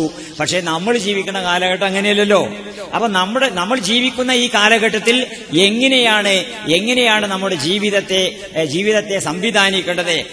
പെണ്ണുങ്ങളെ സംബന്ധിച്ചിടത്തോളം സ്ത്രീകൾ എപ്പോഴും അവരുടെ ജീവിതം, അവരുടെ സുരക്ഷിതത്വം, ദീനുൽ ഇസ്ലാം സ്ത്രീകൾക്ക് നല്ല വസ്ത്രധാരണം നിശ്ചയിക്കുമ്പോൾ ശരീരത്തിന്റെ എല്ലാ ഭാഗങ്ങളും മറക്കണം, സൗന്ദര്യം പുറത്ത് കാണിക്കരുത് എന്ന് റസൂലുള്ളാഹി സ്വല്ലല്ലാഹു അലൈഹി വസല്ലം പഠിപ്പിച്ചാൽ അത് സ്വീകരിക്കൂല. എന്നിട്ട് സൗന്ദര്യം പുറത്ത് കാണിച്ചതിന്റെ ഫലമായിട്ട് ഉണ്ടാകുന്ന ആപത്ത് വരുമ്പോഴാണ് തൊള്ളൊളിച്ച. അപ്പോഴേ ഈ കാലം ആലോചിക്കുക. എന്നിട്ട് പിന്നെ എന്താ റസൂല് പറഞ്ഞതിനെ പിന്നെ അവസാനവും പറയാം. എന്താ? സാധാരണ രീതിയിൽ വധശിക്ഷയെ സംബന്ധിച്ചും കല്ലെറിയലിനെ സംബന്ധിച്ചും ഒക്കെ ആക്ഷേപിച്ചു പറയും. ഇസ്ലാം ദീനെ ആക്ഷേപിച്ചുകൊണ്ട് പറയും പല ആൾക്കാരും. കല്ലേറെന്നൊക്കെ പറഞ്ഞാൽ വളരെ ക്രൂരമായിട്ടുള്ള വ്യഭിചരിച്ച ആളെ എറിഞ്ഞു കൊല്ലുക എന്ന് പറഞ്ഞാൽ ഇസ്ലാമിന്റെ ശിക്ഷാ സമ്പ്രദായം ഏറ്റവും വലിയ കാടത്തമാണ്, ഏറ്റവും ഹീനമാണ്, ഏറ്റവും ക്രൂരമാണ് എന്നൊക്കെ പ്രസംഗിക്കും സാധാരണ അവസ്ഥയിൽ. പക്ഷെ ഈ സംഭവം ഉണ്ടായപ്പോ എല്ലാ ബുദ്ധിജീവികളും പറയൽ തുടങ്ങി, പിടിക്കടാ അവനെ, അടിക്കടാ അവനെ, ഓടക്കടാ അവനെ, എറിയടാ അവിടെ എന്നല്ലേ പറഞ്ഞു എല്ലാവരും. പിന്നെ അല്ലേ അത്തരത്തിലുള്ള ഈ ക്രൂരകൃത്യങ്ങളൊക്കെ ചെയ്തിട്ടുള്ള ആൾക്കാരെ എറിയാൻ പറഞ്ഞു, പിടിച്ചു ഒടക്കാൻ പറഞ്ഞു, വൃഷ്ണൊക്കെ ഷണ്ഡീകരിക്കാൻ അടക്കം പ്രസ്താവന പത്രത്തിൽ വന്നില്ലേ റസൂലുള്ളാഹി സ്വല്ലല്ലാഹു അലൈഹി വസല്ലം പറയുമ്പോ. അപ്പൊ ഇസ്ലാമിന്റെ ശിക്ഷാ സമ്പ്രദായത്തിന്റെ യുക്തി എപ്പോഴാണ് മനസ്സിലാകുക? അനുഭവം ഉണ്ടാവുമ്പോൾ മനസ്സിലാവും. അതേസമയത്ത് റസൂലുള്ളാഹി സ്വല്ലല്ലാഹു അലൈഹി വസല്ലം പറഞ്ഞു, ഈ സ്ത്രീ അവളുടെ വസ്ത്രധാരണം എങ്ങനെയായിരിക്കണം ഈ കാര്യത്തെ സംബന്ധിച്ച്. അത് ഒരു സ്ത്രീയെ ഒരിക്കലും തന്നെ സ്ത്രീകളെ അടിമപ്പെടുത്തലല്ല, സ്ത്രീകൾക്ക് വില കൂട്ടല, സ്ത്രീകൾക്ക് വില കൽപ്പിക്കലാണ്. അവരവരുടെ ശരീരം മറക്കണം എന്ന് പറയുമ്പോൾ അതിന്റെ അർത്ഥം എന്താ? സൗന്ദര്യം മറക്കണം എന്നൊക്കെ പറഞ്ഞാൽ അതിന്റെ അർത്ഥം സ്ത്രീകളുടെ വില കുറക്കലല്ല, വില കൂട്ടല. ഭദ്രമായത് വിലപ്പെട്ടത് നമ്മൾ ഭദ്രമായിട്ട് സൂക്ഷിക്കുക ചെയ്യാ. അങ്ങനെയല്ലേ? വിലപ്പെട്ടത് ഭദ്രമായിട്ട് സൂക്ഷിക്കുക ചെയ്യാം. ഞങ്ങൾ അങ്ങാടിക്ക് ഇറങ്ങിയാലും കാണാൻ സാധിക്കും ഓറഞ്ച് പറഞ്ഞാൽ അങ്ങാടി കൂടി കൊണ്ടുവന്ന് വിൽക്കണുണ്ടാവും. സ്വർണ്ണാഭരണം എന്ന് പറഞ്ഞാൽ അങ്ങാടി കൂടി കൊണ്ടുവന്ന് വിൽക്കലുണ്ടാവും. അത് വളരെ ഭദ്രമായ സ്ഥലത്ത് വെക്കുക ചെയ്യുക. അപ്പൊ വിലപ്പെട്ട സാധനം എപ്പോഴും നമ്മൾ ഭദ്രമായിട്ട് സൂക്ഷിക്കുക ചെയ്യുക. അത് സ്ത്രീക്ക് വില കൊടുക്കുന്നതുകൊണ്ടാ, വില കെടുത്തുന്നത് കൊണ്ടല്ല. ഓറഞ്ച് വലിയ വില, അതിനും വിലയൊക്കെ ഉണ്ട്, പക്ഷെ വലിയ വിലയൊന്നും ഇല്ലാത്തതുകൊണ്ട് ഓറഞ്ച് നമ്മൾ അങ്ങാടി കൂടെ ഒക്കെ കൊണ്ടുവന്ന് വെക്കും. അതേസമയത്ത് സ്വർണ്ണാഭരണം അത് ജ്വല്ലറിന്റെ ഉള്ളിൽ ഭദ്രമായിട്ട് സൂക്ഷിക്കുക ചെയ്യുക. എന്നിട്ട് നമ്മൾ അവിടെ പോയി കൊണ്ട് വാങ്ങുകയും ചെയ്യണം, കാരണം വിലയുള്ള സാധന. അപ്പൊ സ്ത്രീകൾക്ക് വില കൽപ്പിച്ചത് അതുകൊണ്ട് ഭദ്രമായിട്ട് സൂക്ഷിക്കണം സ്ത്രീകളെ. അത് വില കെടുത്തലല്ല, വില കൂട്ടല. ഇല്ലെങ്കിൽ എന്താ ഉണ്ടാവുക? ഞാൻ ഒരിക്കൽ സ്ഥലത്ത് ക്ലാസ് എടുത്ത സമയത്ത് സമയത്ത് ഈ സ്ത്രീകളുടെ വസ്ത്രധാരണ സംബന്ധിച്ച് ശരീരം മറക്കേണ്ടതിന്റെ ആവശ്യകതയെ പറ്റി പറഞ്ഞപ്പോ ഒരാൾ ചോദ്യം ചോദിച്ചു, എന്തിനാണ് സ്ത്രീകളുടെ സൗന്ദര്യം എന്ന് പറഞ്ഞാൽ എല്ലാവർക്കും അനുഭവിക്കാനുള്ളതല്ലേ? പടച്ചോൻ സൗന്ദര്യം സൃഷ്ടിച്ചാൽ ആ സൗന്ദര്യം എല്ലാവർക്കും അനുഭവിക്കാനുള്ളതല്ലേ? ഇപ്പോൾ ഒരാളൊരു നല്ല പൂന്തോട്ടം വെച്ചു, ആ പൂന്തോട്ടം വെച്ചാൽ ആ പൂന്തോട്ടം എന്തിനു വേണ്ടിയാ? എല്ലാവർക്കും കാണാൻ വേണ്ടിയിട്ടല്ലേ? അതല്ലാതെ പൂന്തോട്ടം ഇങ്ങനെ മറച്ചു വെച്ചാൽ അതുകൊണ്ടെന്താ കാര്യം? അതുപോലെ സ്ത്രീകളുടെ സൗന്ദര്യം എന്ന് പറഞ്ഞാൽ അതെല്ലാവർക്കും ആസ്വദിക്കാനുള്ളതല്ലേ? അപ്പൊ പിന്നെ എന്തിനാ നമ്മളത് അങ്ങനെ മറച്ചു വെക്കണം എന്നൊക്കെ പറഞ്ഞിട്ട് ഒരു ചോദ്യം ചോദിച്ചു. അപ്പൊ ഞാൻ പറഞ്ഞു, പിന്നെ ഒരു ഓറഞ്ച് കൊണ്ടിരാൻ പറഞ്ഞു. അങ്ങനെ ഓറഞ്ച് കൊണ്ടുവന്ന് കണ്ട് എല്ലാവരും നാവ് തൂക്കിയിടുന്ന. അപ്പൊ എല്ലാവരും നാവ് തൂക്കിയിട്ട് വെക്കുമ്പോ ഒരു പ്രശ്നമല്ല. എന്നിട്ട് ഞാൻ ഓറഞ്ചിന് പൊളിച്ചിട്ട് ഇങ്ങനെ അല്ലിയൊക്കെ എന്നെ വിടർത്തിയിട്ട് എല്ലാവരും നാവ് തൂക്കിയിടുന്നതാണ്. അപ്പൊ എല്ലാവരും നാവ് തൂക്കിയിട്ടപ്പോ നാവുമെന്ന് വെള്ളം ഇങ്ങനെ ഇച്ചിട്ടുണ്ട് ഓരോരുത്തരെയും. അപ്പൊ ഞാൻ പറഞ്ഞപ്പോ മനസ്സിലായില്ലേന്ന് ചോദിച്ചു. ഇപ്പൊ മനസ്സിലായില്ലേ എന്തുകൊണ്ടാണ് സ്ത്രീകളുടെ സൗന്ദര്യം വെളിപ്പെടുത്തത് എന്ന് പറഞ്ഞത്? ഇപ്പൊ മനസ്സിലായില്ലേ? അത് ഉള്ളിലായിരുന്ന സമയത്ത് നിങ്ങൾ നാവ് തൂക്കിയിട്ടു ഒന്നും സംഭവിച്ചില്ല. പക്ഷെ തുറന്ന് പുറത്തുകൊണ്ട് കാണിച്ചെന്നപ്പോഴോ നാക്കിന്ന് വെള്ളം ഇങ്ങനെ ഊരി വന്നില്ലേ? ഇത് തന്നെയാണ് ഇസ്ലാം സ്ത്രീകളുടെ ശരീരത്തിലെ സൗന്ദര്യം മറക്കണം എന്ന് പറഞ്ഞതിന്റെ പിന്നിലുള്ള രഹസ്യം. അപ്പൊ ഓരോ കാര്യങ്ങളും ഇങ്ങനെ അതിന്റെ പൊരുള് മനസ്സിലാവുമ്പോഴാണ് ആ പൊരുള് മനസ്സിലാവുന്നത് പിന്നെ അനുഭവം ഉണ്ടായിട്ടാണ് ബാക്കിയുള്ളവർക്ക്. അതേസമയത്ത് റസൂലുള്ളാഹി സ്വല്ലല്ലാഹി അലൈഹി വസല്ലം അത് നേരത്തെ എങ്ങനെ സ്ത്രീകൾ വസ്ത്രം ധരിക്കണം, അപ്പൊ അത്തരത്തിലുള്ള ആപത്തുകളൊക്കെ വരുമ്പോഴാണ് നമ്മളതിനെപ്പറ്റി ആലോചിക്കുന്നത്. ഇങ്ങനെ മനുഷ്യരാശിയെ സംബന്ധിച്ചിടത്തോളം മനുഷ്യരാശിയുടെ നന്മ എവിടെയാണോ ആ നന്മയുടെ എല്ലാ ഹേതുക്കളും റസൂലുള്ളാഹി സ്വല്ലല്ലാഹി അലൈഹി വസല്ലം നമുക്ക് പഠിപ്പിച്ചു തന്നു. മനുഷ്യന്മാരെങ്ങനെ പെരുമാറണം എന്നുള്ളതിനെ സംബന്ധിച്ച് നിങ്ങൾ നോക്കി, ഇന്ന് അനുഭവിക്കുന്ന ഏറ്റവും വലിയ എന്തെല്ലാം ആപത്തുകളെന്ന് അനുഭവിക്കുന്നു റസൂലുള്ളാഹി സ്വല്ലല്ലാഹി അലൈഹി വസല്ലം പഠിപ്പിച്ചിട്ടുള്ള പാഠം നോക്കി. ഇപ്പോ കലാലയങ്ങളിലൊക്കെ ഞാനൊക്കെ പഠിപ്പിക്കുന്ന അധ്യാപകനാ. കലാലയങ്ങളിലൊക്കെ എല്ലാ കലാലയങ്ങളിലും പൊതുവെയുള്ള എന്തെല്ലാം പ്രവണതകളുണ്ട്. ഉദാഹരണം പറഞ്ഞാൽ റാഗിങ്. ഇപ്പോ ഭയങ്കര കോടതിയും പോലീസൊക്കെ വലിയ നിയമമൊക്കെ കൊണ്ടുവന്നിട്ട് കടുത്ത ശിക്ഷയൊക്കെ നിശ്ചയിച്ചതുകൊണ്ട് കുറച്ച് കുറഞ്ഞു വരുന്നുണ്ട്. എന്നാലും പലയിടത്തും സംഭവിച്ചുകൊണ്ടിരിക്കുന്നുണ്ട്. റസൂലുള്ളാഹി സ്വല്ലല്ലാഹി അലൈഹി വസല്ലം പഠിപ്പിച്ച പാഠം നേരെ കുട്ടികളുണ്ട് പഠിപ്പിച്ചാലെന്താ? ലൈസ മിന്നാ മല്ലൻ യുവഖിർ കബീറനാ വലം യുർഹം സഗീറനാ. സീനിയേഴ്സിനോട് റെസ്പെക്ട് കാണിക്കാത്തവൻ, ജൂനിയേഴ്സിനോട് കരുണ കാണിക്കാത്തവൻ നമ്മിൽപ്പെട്ടവനല്ല. എന്താ റാഗിങ് എന്ന് പറഞ്ഞാല്? ജൂനിയേഴ്സ് വെച്ചാല് ജൂനിയേഴ്സ് ആയിട്ടുള്ള വിദ്യാർത്ഥികളെ സീനിയേഴ്സായ വിദ്യാർത്ഥികളെ ദ്രോഹിക്കാണല്ലോ കലാലയങ്ങളില്. അപ്പൊ ഇത് മദ്രസയിൽ നിന്നൊക്കെ കുട്ടികളെ നന്നായിട്ടാണ് പഠിപ്പിച്ചിട്ടുണ്ടെങ്കിൽ, കലാലയങ്ങളിൽ നന്നായിട്ട് പഠിപ്പിച്ചിട്ടുണ്ടെങ്കിൽ പിന്നെ എങ്ങനെ റാഗിങ് ഉണ്ടാവുക? പിന്നെ പോലീസ് വേണോ? പിന്നെ നിയമം വേണോ? പിന്നെ കോടതി ഇടപെടണോ? വലിയവരെ ബഹുമാനിക്കുകയും ചെറിയവരോട് കരുണ കാണിക്കുകയും ചെയ്യുക എന്നതിന്റെ ഭാഗമല്ലേ ഇത്? ഇങ്ങനെ ഓരോ സംഗതികളിലേക്കും റസൂലുള്ളാഹി സ്വല്ലല്ലാഹി അലൈഹി വസല്ലം പഠിപ്പിച്ചു തരുന്ന പാഠം, ആ പാഠങ്ങൾ പഠിച്ചാൽ തീർച്ചയായും ആ പാഠങ്ങൾ പഠിച്ച് അതിനനുസരിച്ച് ജീവിതം സംവിധാനിച്ചിട്ടുണ്ടെങ്കിൽ നമുക്ക് പിന്നെ ഈ ലോകത്തെ ജീവിതവും വളരെ സമാധാനപൂർണമായിട്ട് നമുക്ക് നയിക്കാൻ സാധിക്കും. അതിങ്ങനെ ഇതെല്ലാം പഠിപ്പിച്ചത് ആരാണ്? റസൂലുള്ളാഹി സ്വല്ലല്ലാഹി അലൈഹി വസല്ലം. ഇഹലോകത്ത് നമ്മൾ എങ്ങനെ ജീവിക്കണമെന്ന് അവസാനം മനുഷ്യനെ സംബന്ധിച്ച് മനുഷ്യന്റെ അനശ്വരത പഠിപ്പിച്ചു തന്നു. മനുഷ്യൻ എന്ന് പറഞ്ഞാൽ ഇഹലോകത്തെ ജീവിതം കൊണ്ട് മരിക്കണവനല്ല, അവസാനിക്കണവനല്ല. അവന് പരലോകത്തും അവന്റെ ജീവിതം തുടരുന്നു. മനുഷ്യന്റെ വില കൂട്ടി. മറ്റത് ഈ ലോകത്ത് മാത്രം ജീവിക്കുന്ന ഒരു ക്ഷണികമായ ജീവിതം മാത്രം അനുഭവിക്കുന്ന ഒരു വ്യക്തി. അതേസമയത്ത് റസൂലുള്ളാഹി സ്വല്ലല്ലാഹി അലൈഹി വസല്ലം പഠിപ്പിച്ചു മനുഷ്യന്റെ അനശ്വരത. മനുഷ്യൻ എന്ന് പറഞ്ഞാൽ ഇനി ഇല്ലാതാകാൻ പോണവനല്ല. ഈ ഭൂമിയിൽ ഉണ്ടായി കഴിഞ്ഞ സ്ഥിതിക്ക് ഇനി ഇല്ലാതാകാം എന്നുള്ള പ്രശ്നമല്ല. നമുക്കൊന്നും ഇഷ്ടമല്ലല്ലേ നമ്മൾ ഇല്ലാതാകണത്? ആർക്കപ്പം നമ്മൾ ഇല്ലാതാകേണ്ടത് ഇഷ്ടം? എല്ലാവർക്കും നമ്മൾ തുടർന്നുകൊണ്ടിരിക്കണം. മരിക്കണ സമയത്ത് വീണ്ടും ജീവിക്കണം എന്നല്ലേ എല്ലാവരും ആഗ്രഹിക്കുന്നത്. പക്ഷെ അത് നിരീശ്വരവാദിയാണെങ്കിലും ഭൗതികവാദിയാണെങ്കിലും എല്ലാവർക്കും വേണ്ടത് വീണ്ടും ജീവിക്കൽ തന്നെ. ശാസ്ത്രം ഉണ്ടായതിന്റെ അതിനു വേണ്ടിയിട്ടല്ലേ? മനുഷ്യനെ അവന്റെ ജീവിതം മുന്നോട്ട് കൊണ്ടുപോകാൻ, അത് ഇല്ലാതാക്കി തീർക്കുന്ന രോഗങ്ങളെ തടയാൻ, ഇത് ഇല്ലാതാക്കി തീർക്കുന്ന ആപത്തുകളെ തടയാൻ ടെക്നോളജി എന്ന് പറഞ്ഞാൽ അതിനല്ലേ? ടെക്നോളജി തന്നെ എന്തിനു വേണ്ടിയിട്ടാ? മനുഷ്യന്റെ ആവശ്യങ്ങൾക്ക്. മൃഗങ്ങൾക്ക് ഇതിന്റെ ആവശ്യമില്ല, മനുഷ്യനാണ് ടെക്നോളജി ആവശ്യം. കാരണം മനുഷ്യൻ ദുർബലനാ. മൃഗങ്ങളുടെ ഒപ്പം മനുഷ്യനെ എത്തിക്കാനാണ് ടെക്നോളജി. അങ്ങനെയാണല്ലോ. മനുഷ്യന് മൃഗങ്ങൾക്ക് അവയുടെ സ്വന്തം ശരീരം കൊണ്ട് സാധിക്കുന്നത് മനുഷ്യന് സ്വന്തം ശരീരം കൊണ്ട് സാധിക്കാത്തത് കൊണ്ട് മൃഗങ്ങളോളം മനുഷ്യനെ എത്തിക്കാനാണ് ടെക്നോളജി. അങ്ങനെയല്ലേ ടെക്നോളജി പറഞ്ഞാൽ? നിങ്ങൾ ആലോചിച്ച് നോക്കുകയാണ്. മനുഷ്യന് ആകാശത്തു കൂടി പറക്കണമെങ്കിൽ ചിറകില്ല. പറവുകൾക്ക് ആകാശത്തു കൂടെ സഞ്ചരിക്കണമെങ്കിൽ അവയുടെ സ്വന്തം ശരീരം കൊണ്ട് തന്നെ സാധിക്കും. ടെക്നോളജി വേണ്ട. നമുക്ക് പറക്കണമെങ്കിലോ നമുക്ക് പറക്കണമെങ്കിൽ ടെക്നോളജി വേണം. വിമാനം കണ്ടുപിടിക്കണം. കടലിൽ കൂടി മത്സ്യങ്ങൾക്ക് സഞ്ചരിക്കണമെങ്കിൽ ടെക്നോളജി വേണ്ട, സ്വയം പോകാൻ പറ്റും. നമുക്ക് സഞ്ചരിക്കണമെങ്കിൽ കപ്പൽ വേണം, ടെക്നോളജി വേണം. അതേപോലെ ഒരു സിംഹം നമ്മളെ നേരെ ആക്രമിക്കാൻ വേണ്ടി ഇങ്ങനെ പാഞ്ഞു വരികയാണെങ്കിൽ ആ സിംഹത്തെ നേരിടാൻ നമുക്ക് കയ്യുകൊണ്ടും പറ്റൂല, കാലുകൊണ്ടും പറ്റൂല. കയ്യൂക്കൊണ്ട് പറഞ്ഞാൽ നേരിടുക, കാലൂക്കൊണ്ട് പറഞ്ഞാൽ പാഞ്ഞിട്ട് രണ്ടിലക്കും പറ്റൂല. കയ്യൂക്കൊണ്ടും കാലൂക്കൊണ്ടും ജയിക്കൂല. അപ്പൊ എന്താ, നമുക്ക് ടെക്നോളജി വേണം. നമുക്ക് സിംഹം വരുമ്പോ സിംഹം അടുത്ത് എത്തുന്നതിന്റെ മുമ്പ് തന്നെ സിംഹത്തെ വീഴ്ത്താൻ പറ്റുന്ന തോക്ക് കണ്ടുപിടിക്കണം. ടെക്നോളജി വേണം. ഇങ്ങനെ മനുഷ്യന്റെ കുറവുകള്, ഈ കുറവുകൾ നികത്താനാ ടെക്നോളജി. മൃഗങ്ങളോളം മനുഷ്യനെ എത്തിക്കാനാ ടെക്നോളജി. സ്വയം മനുഷ്യന്റെ കൈകൊണ്ടും അവന്റെ ശരീരം കൊണ്ടും സാധിക്കാത്ത പലതും മനുഷ്യനെ സാധിപ്പിക്കാൻ വേണ്ടിയിട്ട് ടെക്നോളജി വേണം. ഇങ്ങനെ ടെക്നോളജി മനുഷ്യന്റെ ജീവിതത്തിന് ആവശ്യമാണ്. പക്ഷേ ടെക്നോളജിക്ക് ടെക്നോളജിയുടെ സ്ഥാനം നമ്മൾ നൽകണം. ശാസ്ത്രത്തിന് ശാസ്ത്രത്തിന്റെ സ്ഥാനം മാത്രം നൽകുക, അതിന്റെ അപ്പുറം നൽകരുത്. ശാസ്ത്രം എന്ന് പറയുന്നത് അത് മനുഷ്യന് ഇത്തരം സൗകര്യങ്ങളൊക്കെ ഉണ്ടാക്കിത്തരാൻ വേണ്ടി. പക്ഷെ ആ സൗകര്യങ്ങളെല്ലാം അനുഭവിച്ച് ജീവിക്കുന്ന മനുഷ്യൻ, ആ മനുഷ്യന്റെ ജീവിതം എന്തിനാണ്? ഈ ചോദ്യത്തിന് ഉത്തരം സയൻസ് തരുന്നില്ല, ശാസ്ത്രം തരുന്നില്ല, സാങ്കേതിക വിദ്യ തരുന്നില്ല. എന്തിനാണ് മനുഷ്യൻ ജീവിക്കുന്നത്? നിങ്ങൾ മെഡിക്കൽ കോളേജിൽ കുട്ടികളെ കൊണ്ടുപോയി ചേർത്താൽ, മെഡിക്കൽ കോളേജിൽ പഠിച്ചാൽ കുട്ടികൾക്ക് രോഗത്തിന് ചികിത്സിക്കാൻ പഠിക്കും. ശരീരത്തിൽ രോഗം എങ്ങനെ വരുന്നത്, അതിന് ചികിത്സ എങ്ങനെയാണ്, അതിന് മരുന്ന് എങ്ങനെയാണ്, ഇത്തരം കാര്യങ്ങളൊക്കെ പഠിക്കും. അതേസമയത്ത് ഈ മനുഷ്യൻ രോഗമില്ലാതെ ഈ മനുഷ്യൻ ജീവിക്കുന്നത് ഇതിനു വേണ്ടിയിട്ടാണ് മെഡിക്കൽ കോളേജിൽ നിന്ന് പഠിക്കൂല. അതേപോലെ തന്നെ എഞ്ചിനീയറിംഗ് കോളേജിൽ പോയാൽ പാലുണ്ടാക്കാൻ പഠിക്കും, റോഡുണ്ടാക്കാൻ പഠിക്കും. പക്ഷേ ഈ പാലത്തമ്മ കൂടെ പോണ മനുഷ്യൻ, ഈ റോഡിൽ കൂടി സഞ്ചരിക്കുന്ന മനുഷ്യൻ, ഓന്റെ ജീവിതം എന്തിനാണെന്ന് പഠിക്കൂല.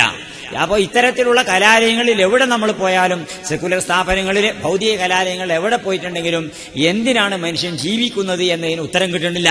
മനുഷ്യൻ എവിടുന്നാ വന്നതെന്നുള്ളതിന് ഉത്തരം കിട്ടുന്നില്ല. 3 ചോദ്യം മനുഷ്യനെ സംബന്ധിച്ചിടത്തോളം പ്രസക്തമായ 3 ചോദ്യം. അപ്പൊ ഞാൻ അങ്ങനെ വരുമ്പോൾ ബസ് ഇറങ്ങിയിട്ട് ഇങ്ങനെ വരുന്ന സമയത്ത് എനിക്ക് ഈ കുണ്ടൂര് പറഞ്ഞ സ്ഥലം അറിയില്ലെങ്കിൽ ഞാൻ ഒരാളോട് ചോദിക്കും, അല്ല എവിടെയാണ് ഈ കുണ്ടൂര് പറഞ്ഞ സ്ഥലം? അവിടെ അബ്ദുൽ ഖാദർ മുസ്ലിയാരുടെ മക്ബറ ഉണ്ടല്ലോ, അതെവിടെയാണ് ഞാൻ ചോദിക്കും. അപ്പോൾ ചെറുപ്പക്കാരൊക്കെ ആണെങ്കിൽ ഇതിലാണ് പോയാൽ മതിയായിരുന്നു, ഓനോന്റെ പണിയേക്കും. ഇപ്പോഴത്തെ തലമുറ അങ്ങനെ നേരെ പറഞ്ഞു തരുമൊന്നുമില്ല. ഇതിലാണ് പോയാൽ മതിയായിരുന്നു, എന്നിട്ട് ഓനോന്റെ ക്രിക്കറ്റ് കളിച്ചാൻ പോവുകയും ചെയ്യും. ആ സമയത്ത് കുറച്ചൊരു പ്രായമൊക്കെ ഉള്ള മുതിർന്ന ഒരാളാണെങ്കിൽ നിങ്ങൾ എവിടുന്ന് ചോദിച്ചു, നിങ്ങളെവിടുന്നാ? ഞാനിങ്ങനെ എന്റെ സ്ഥലത്ത് നിന്ന് കർക്കടാകുന്നിന്ന് വരികയാണ്. എന്താ ഇപ്പൊ എന്തിനാ അവിടെ പോകണേ, എന്താ അവിടെ ഇങ്ങനെ പിന്നെ ഈ ഉറൂസിനോടൊക്കെ അനുബന്ധിച്ച് അവിടെ പിന്നെ റസൂലുള്ളാഹി സ്വല്ലല്ലാഹി അലൈഹി വസല്ലമയുടെ ജന്മദിനത്തോടും ഉറൂസിനോടൊക്കെ അനുബന്ധിച്ചുള്ള ഒരു പരിപാടി നടക്കുന്നുണ്ട്. ആ പരിപാടിയിൽ കുറച്ചേരം സംസാരിക്കണം, അതിന് വേണ്ടിയിട്ടാ. അപ്പോ അതിനു വേണ്ടി പോകാണല്ലേ? അതെ. പിന്നെ ഇന്നെ മടങ്ങുമോ കഴിഞ്ഞാല്? കഴിഞ്ഞാൽ മടങ്ങും. അത് ശരി, എന്നാ പിന്നെ ഇതിലെങ്ങനെ പോയിട്ട് അല്ലെങ്കിൽ ഒരു ഓട്ടോറിക്ഷ വിളിച്ചാണ് നിങ്ങളെ പോയിക്കോളി, സ്ഥലം പറഞ്ഞാൽ മതി, അവിടെ കൊണ്ടുപോയിട്ട് ഇറക്കി തരും എന്നൊക്കെ പറഞ്ഞ മൂപ്പര് വൈകി പറഞ്ഞു തരും. ഇപ്പൊ എന്നെ പരിചയപ്പെടാൻ 3 ചോദ്യമല്ലേ മൂപ്പര് ചോദിച്ചത്? എന്താ ഒന്നാമത്തെ ചോദ്യം? ഒന്നാമത്തെ ചോദ്യം എവിടുന്നാണ്, രണ്ടാമത്തെ ചോദ്യം എന്തിനാണ്, മൂന്നാമത്തെ ചോദ്യം ഇനി കഴിഞ്ഞാ പിന്നെ എന്താണ്. ഈ 3 ചോദ്യത്തിന് ഉത്തരം കിട്ടിയപ്പോൾ എന്നെപ്പറ്റി ഒരു പരിചയമൊക്കെ കിട്ടി. അതിനുശേഷം എനിക്ക് വഴി പറഞ്ഞു തന്നത്. ഈ ചോദ്യം നമ്മളെപ്പറ്റി, ഓരോരുത്തരെ പറ്റി നമ്മൾ ചോദിക്കണം. ഞാൻ എവിടുന്ന് വന്നവനാണ്, എന്റെ ജീവിതം ഇവിടെ എന്തിനു വേണ്ടിയിട്ടാണ്, ഇത് കഴിഞ്ഞാൽ പിന്നെ ഞാൻ എവിടുക്കാ പോവുക. ഈ 3 ചോദ്യം ശാസ്ത്രത്തോട് ചോദിച്ചാൽ ഉത്തരം കിട്ടൂല. മെഡിക്കൽ കോളേജിൽ നിന്ന് കിട്ടൂല, എഞ്ചിനീയറിംഗ് കോളേജിൽ നിന്ന് കിട്ടൂല, നിങ്ങൾ MCA-കാരനായ കിട്ടൂല, MBA-കാരനായ കിട്ടൂല, ഏത് ബിരുദെടുത്താലും കിട്ടൂല, ബിരുദാനന്തര ബിരുദെടുത്താലും കിട്ടൂല. ഈ ചോദ്യങ്ങൾക്കുള്ള ഉത്തരം കിട്ടുന്നതോടുകൂടിയാണ് മനുഷ്യൻ തന്നെ അറിയുന്നത്. ഓരോ മനുഷ്യനും അവനവനെ അറിയുന്നത്. തന്നിൽ ആത്മാവുണ്ട് എന്നുള്ള വിവരം പോലും ഭൗതിക സ്ഥാപനങ്ങളിൽ പോയാൽ നമുക്ക് കിട്ടൂല. ആത്മാവല്ലേ പ്രധാനപ്പെട്ടത്? മനുഷ്യനെ സംബന്ധിച്ചിടത്തോളം അവന്റെ ആത്മാവുള്ളതുകൊണ്ടല്ലേ മനുഷ്യന് മഹത്വം വലിയുള്ളത്. അല്ലേ? മരിച്ചിങ്ങനെ കിടക്കാണ് ഭർത്താവ് ഇങ്ങനെ മരിച്ചു കിടക്കുന്ന സമയത്ത് ഭാര്യ നിലവിളിച്ചു, മറ്റുള്ളവർ പോയല്ലോ നീ ചാരാണേ എന്നാണ് നിലവിളിച്ചു. ആളവിടെ കിടക്കുന്നുണ്ടാവും. ആളുകൂടെ കിടക്കുമ്പോഴാ പറയണ ചുള്ളൂർ പോയല്ലോ നീ ചാരാണേ എന്നാണ് നിലവിളിച്ചത്. ആളുകൂടെ കിടക്കണുണ്ടേ. പിന്നെ ആരെ പോയി? പോയത് ആത്മാവാ. ആ ആത്മാവാ പ്രധാനം. അത് പോയി കഴിഞ്ഞാൽ അതുകൊണ്ട് വലിയ ഒരു കാര്യമല്ല, പോയി എന്നാ പറയാം. പിന്നെ തടി അവിടെ കിടക്കണമുണ്ട്. അപ്പൊ ഈ ആത്മാവാണ് മനുഷ്യനെ സംബന്ധിച്ചിടത്തോളം ഏറ്റവും പ്രധാനപ്പെട്ടത് എന്ന് വരുമ്പോ ആ ആത്മാവിനെ അറിയണ്ടേ? ഈ ആത്മാവിന് അതിന്റെ അവസ്ഥ എന്താണെന്ന് അറിയണ്ടേ? ഈ ആത്മാവിന്റെ അനന്തര ജീവിതം എവിടെയെന്ന് അറിയണ്ടേ? ഇങ്ങനെ മനുഷ്യന്റെ അനശ്വരതയെ സംബന്ധിച്ച് അറിയണ്ടേ?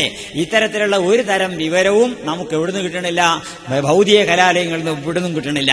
ഇത് എവിടുന്നാ കിട്ടിയത്? ഇത് പഠിപ്പിക്കുമ്പോഴാണ് മനുഷ്യൻ മനുഷ്യനാവുന്നത്. ഇൽമു ഉസീസ ഇൻസാൻ ഇൻസാൻ ഹേ ജിസ്കോ ഇൽമു നഹീ ഹേ വോ ഹയവാൻ ഹേ. മനുഷ്യൻ ഏതൊരറിവ് കൊണ്ടാണോ മനുഷ്യനാവുന്നത്, ഏതറിവില്ലെങ്കിലാണോ മനുഷ്യൻ മൃഗമായിരിക്കുന്നത്, ആ അറിവ് ഭൗതികമായ ഒരു കേന്ദ്രത്തിൽ നിന്നും കിട്ടണില്ല. അത് പഠിപ്പിച്ചു തന്ന ആളാണ് റസൂലുള്ളാഹി സ്വല്ലല്ലാഹി അലൈഹി വസല്ലം. അവ മനുഷ്യന്റെ ജീവിതം എന്താണ്, അവന്റെ അസ്തിത്വം എന്താണ്, അവന്റെ യാഥാർത്ഥ്യം എന്താണ്, അവന്റെ ലക്ഷ്യം എന്താണ്, അതിന്റെ ഉത്ഭവം എവിടെ നിന്നാണ്, അവന്റെ പ്രഭവസ്ഥാനം ഏതാണ്, അവന്റെ പ്രാപ്യസ്ഥാനം ഏതാണ്, ഇത്തരം കാര്യങ്ങളെ പറ്റിയുള്ള വിവരമൊന്നും നമുക്ക് ആർക്കുമില്ല. ആ വിവരം ഈ ലോകത്തിന് പഠിപ്പിച്ചെന്ന് റസൂലുള്ളാഹി സ്വല്ലല്ലാഹി അലൈഹി വസല്ലമ, അതിന്റെ അടിസ്ഥാനത്തിൽ ജീവിതത്തെ സംവിധാനിച്ചതെന്ന് റസൂലുള്ളാഹി സ്വല്ലല്ലാഹി അലൈഹി വസല്ലമ. അങ്ങനെ ഒരു ജീവിതക്രമം ഒരു മനുഷ്യന് വേറെ ഒന്നും വേണ്ട, റസൂലുള്ളാഹി സ്വല്ലല്ലാഹി അലൈഹി വസല്ലം പഠിപ്പിച്ച മാതിരിയാണ് പഠിച്ചാൽ മതി. പിന്നെ ഒരു വ്യാഖ്യാനങ്ങളൊക്കെ സയൻസിനും ശാസ്ത്രത്തിനും ഒക്കെ കിട്ടിയെന്ന് വരും, അത് വ്യാഖ്യാനമേ ആവുന്നുള്ളൂ. അടിസ്ഥാനപരമായ സിദ്ധാന്തങ്ങളും തത്വങ്ങളും റസൂലുള്ളാഹി സ്വല്ലല്ലാഹി അലൈഹി വസല്ലമയാണ് പഠിപ്പിച്ചിട്ടുള്ളത്. നിങ്ങൾ മെഡിക്കൽ സയൻസ് ആവട്ടെ, എഞ്ചിനീയറിംഗ് ആവട്ടെ, എന്ത് നമ്മൾ പഠിക്കുകയാണെങ്കിലും അടിസ്ഥാനപരമായി ചെന്ന് നോക്കുമ്പോൾ അതൊക്കെ പരിശുദ്ധ ഖുർആനിൽ റസൂലുള്ളാഹി പഠിപ്പിച്ചു കൊടുത്തുണ്ടാവും. പക്ഷെ അതിന്റെ ആധുനികമായിട്ടുള്ള വ്യാഖ്യാനങ്ങളാ പുറത്തുനിന്ന് കിട്ടുന്നത്.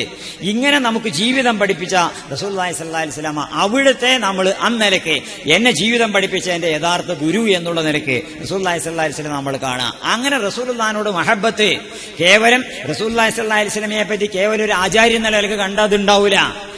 റസൂലുള്ളാഹിനെ പറ്റി പഠിക്കുന്ന സമയത്ത് റസൂലുള്ളാഹി സ്വല്ലല്ലാഹി അലൈഹി വസല്ലമയുമായിട്ടുള്ള അടുപ്പുണ്ടല്ലോ, ആ അടുപ്പം വേണം നമുക്ക്. റസൂലുമായിട്ടുള്ള സാമീപ്യവും അടുപ്പവും ഉണ്ടായിരിക്കണം.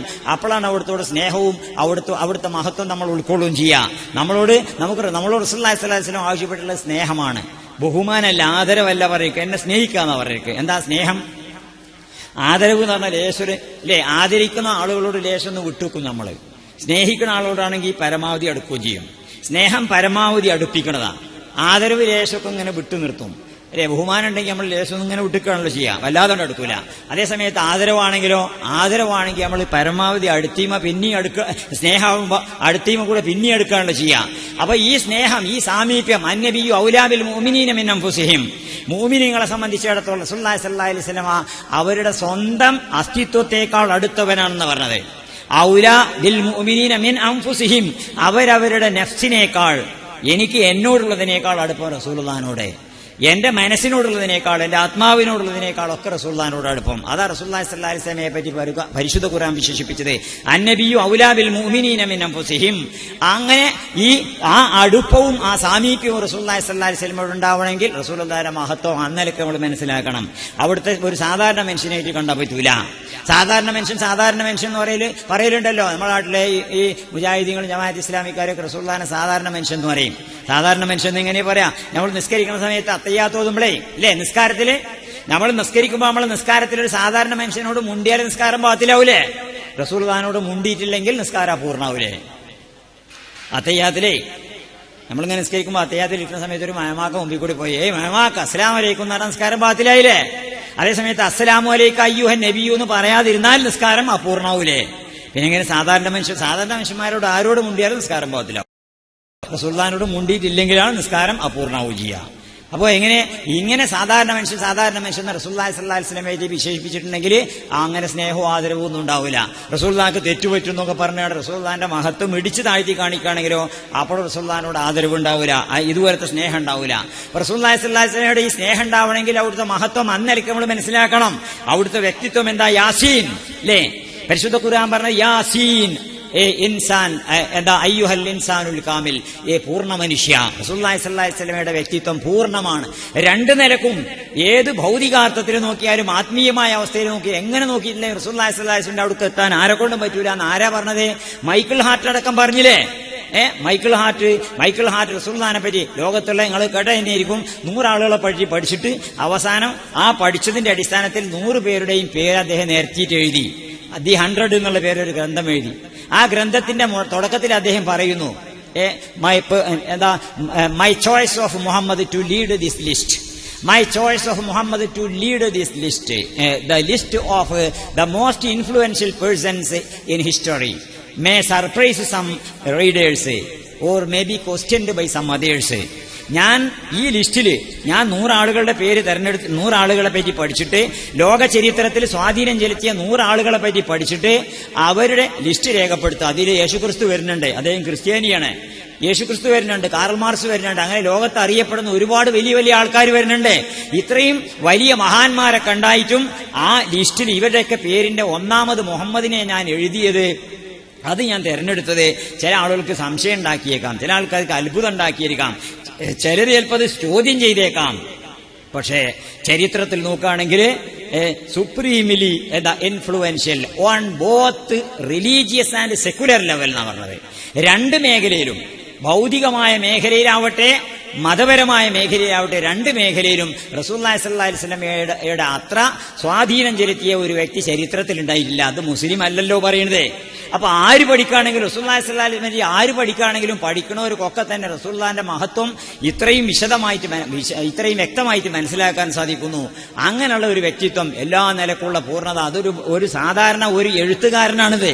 അതേസമയത്ത് പരിശുദ്ധ ഖുർആനിലൂടെയും അതുപോലെ റസൂലുള്ളാഹി സ്വല്ലല്ലാഹി അലൈഹി വസല്ലമയോടുള്ള സാമീപ്യത്തിലൂടെയും അവിടുത്തെ അറിയാനും മനസ്സിലാക്കാനും സാധിക്കുന്നവർക്കാണ് പൂർണ്ണമായി അവിടുത്തെ മഹത്വം ഉൾക്കൊള്ളാൻ സാധിക്കുക. പരിശുദ്ധ ഖുർആനിൽ നോക്കി നിങ്ങള്, അല്ലാഹു സുബ്ഹാനഹു വ തആല റസൂലുള്ളാഹിനെ വാഴ്ത്തരുത് എന്ന് പറഞ്ഞ ആൾക്കാരെന്താ പറയല്?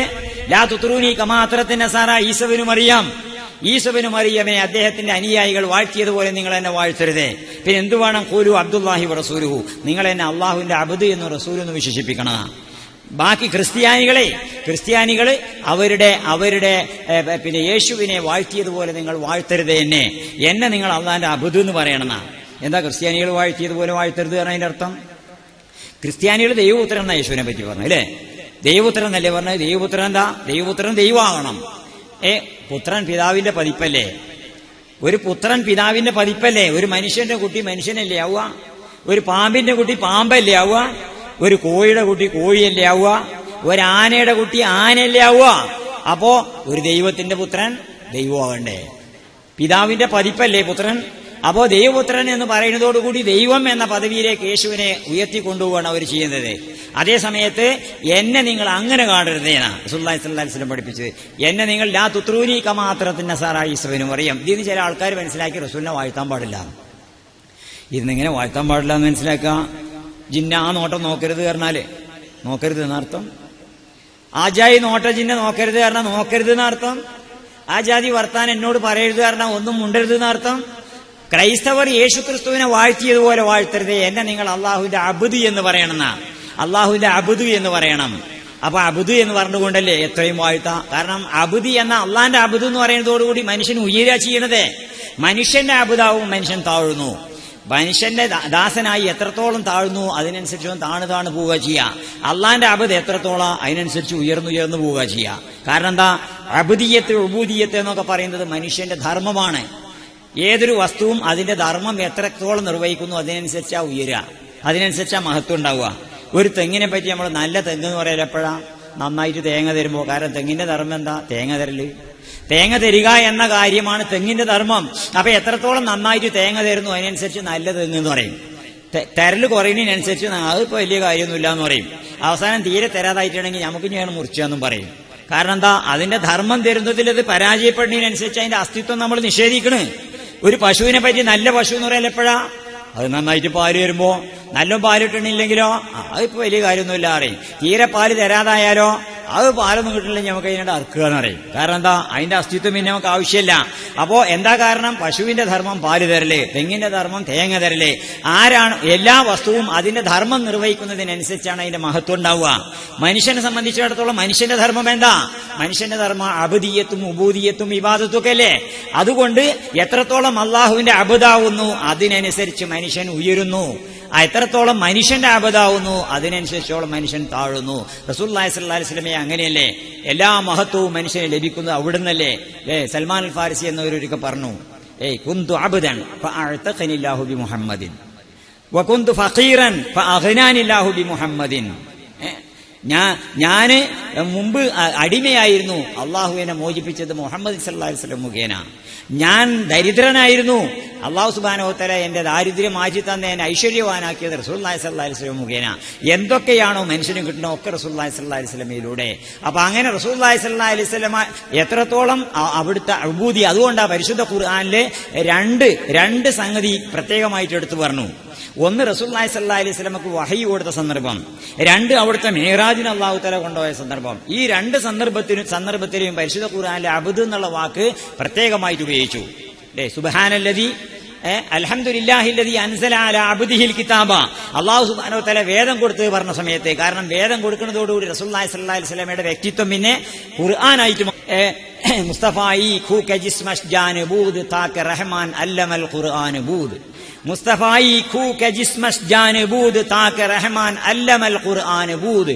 മുസ്തഫ അള്ളാഹു സുബ്ഹാനഹു വ തആല ഖുർആൻ പഠിപ്പിച്ചതോടുകൂടി അവിടുത്തെ ശരീരം തന്നെ ആത്മാവായിട്ട് മാറിയെന്ന പിന്നെ ശരീരം, അവിടുത്തെ ശരീരം തന്നെ ശരീരമല്ല, ആ ശരീരം തന്നെ ആത്മാവായിട്ട് മാറിയുന്ന അവസ്ഥയിലേക്ക് മാറിയുന്ന ഈ അവസ്ഥ റസൂലുള്ളാഹി സ്വല്ലല്ലാഹി അലൈഹി വസല്ലമക്ക് സിദ്ധിക്കുന്നത് വെളിപാട് പരിശുദ്ധ ഖുർആൻ സിദ്ധിക്കുന്നതോടുകൂടി. ഈ പരിശുദ്ധ ഖുർആൻ കൊടുത്ത സന്ദർഭം പറഞ്ഞപ്പോൾ അല്ലാഹു തആല പറഞ്ഞു, ഇതാ ഞാൻ എന്റെ അബ്ദിന് പരിശുദ്ധ ഖുർആൻ കൊടുത്തു എന്ന് പറഞ്ഞപ്പോ അൽഹംദുലില്ലാഹില്ലദീ അൻസല അലാ അബ്ദിഹിൽ കിതാബ.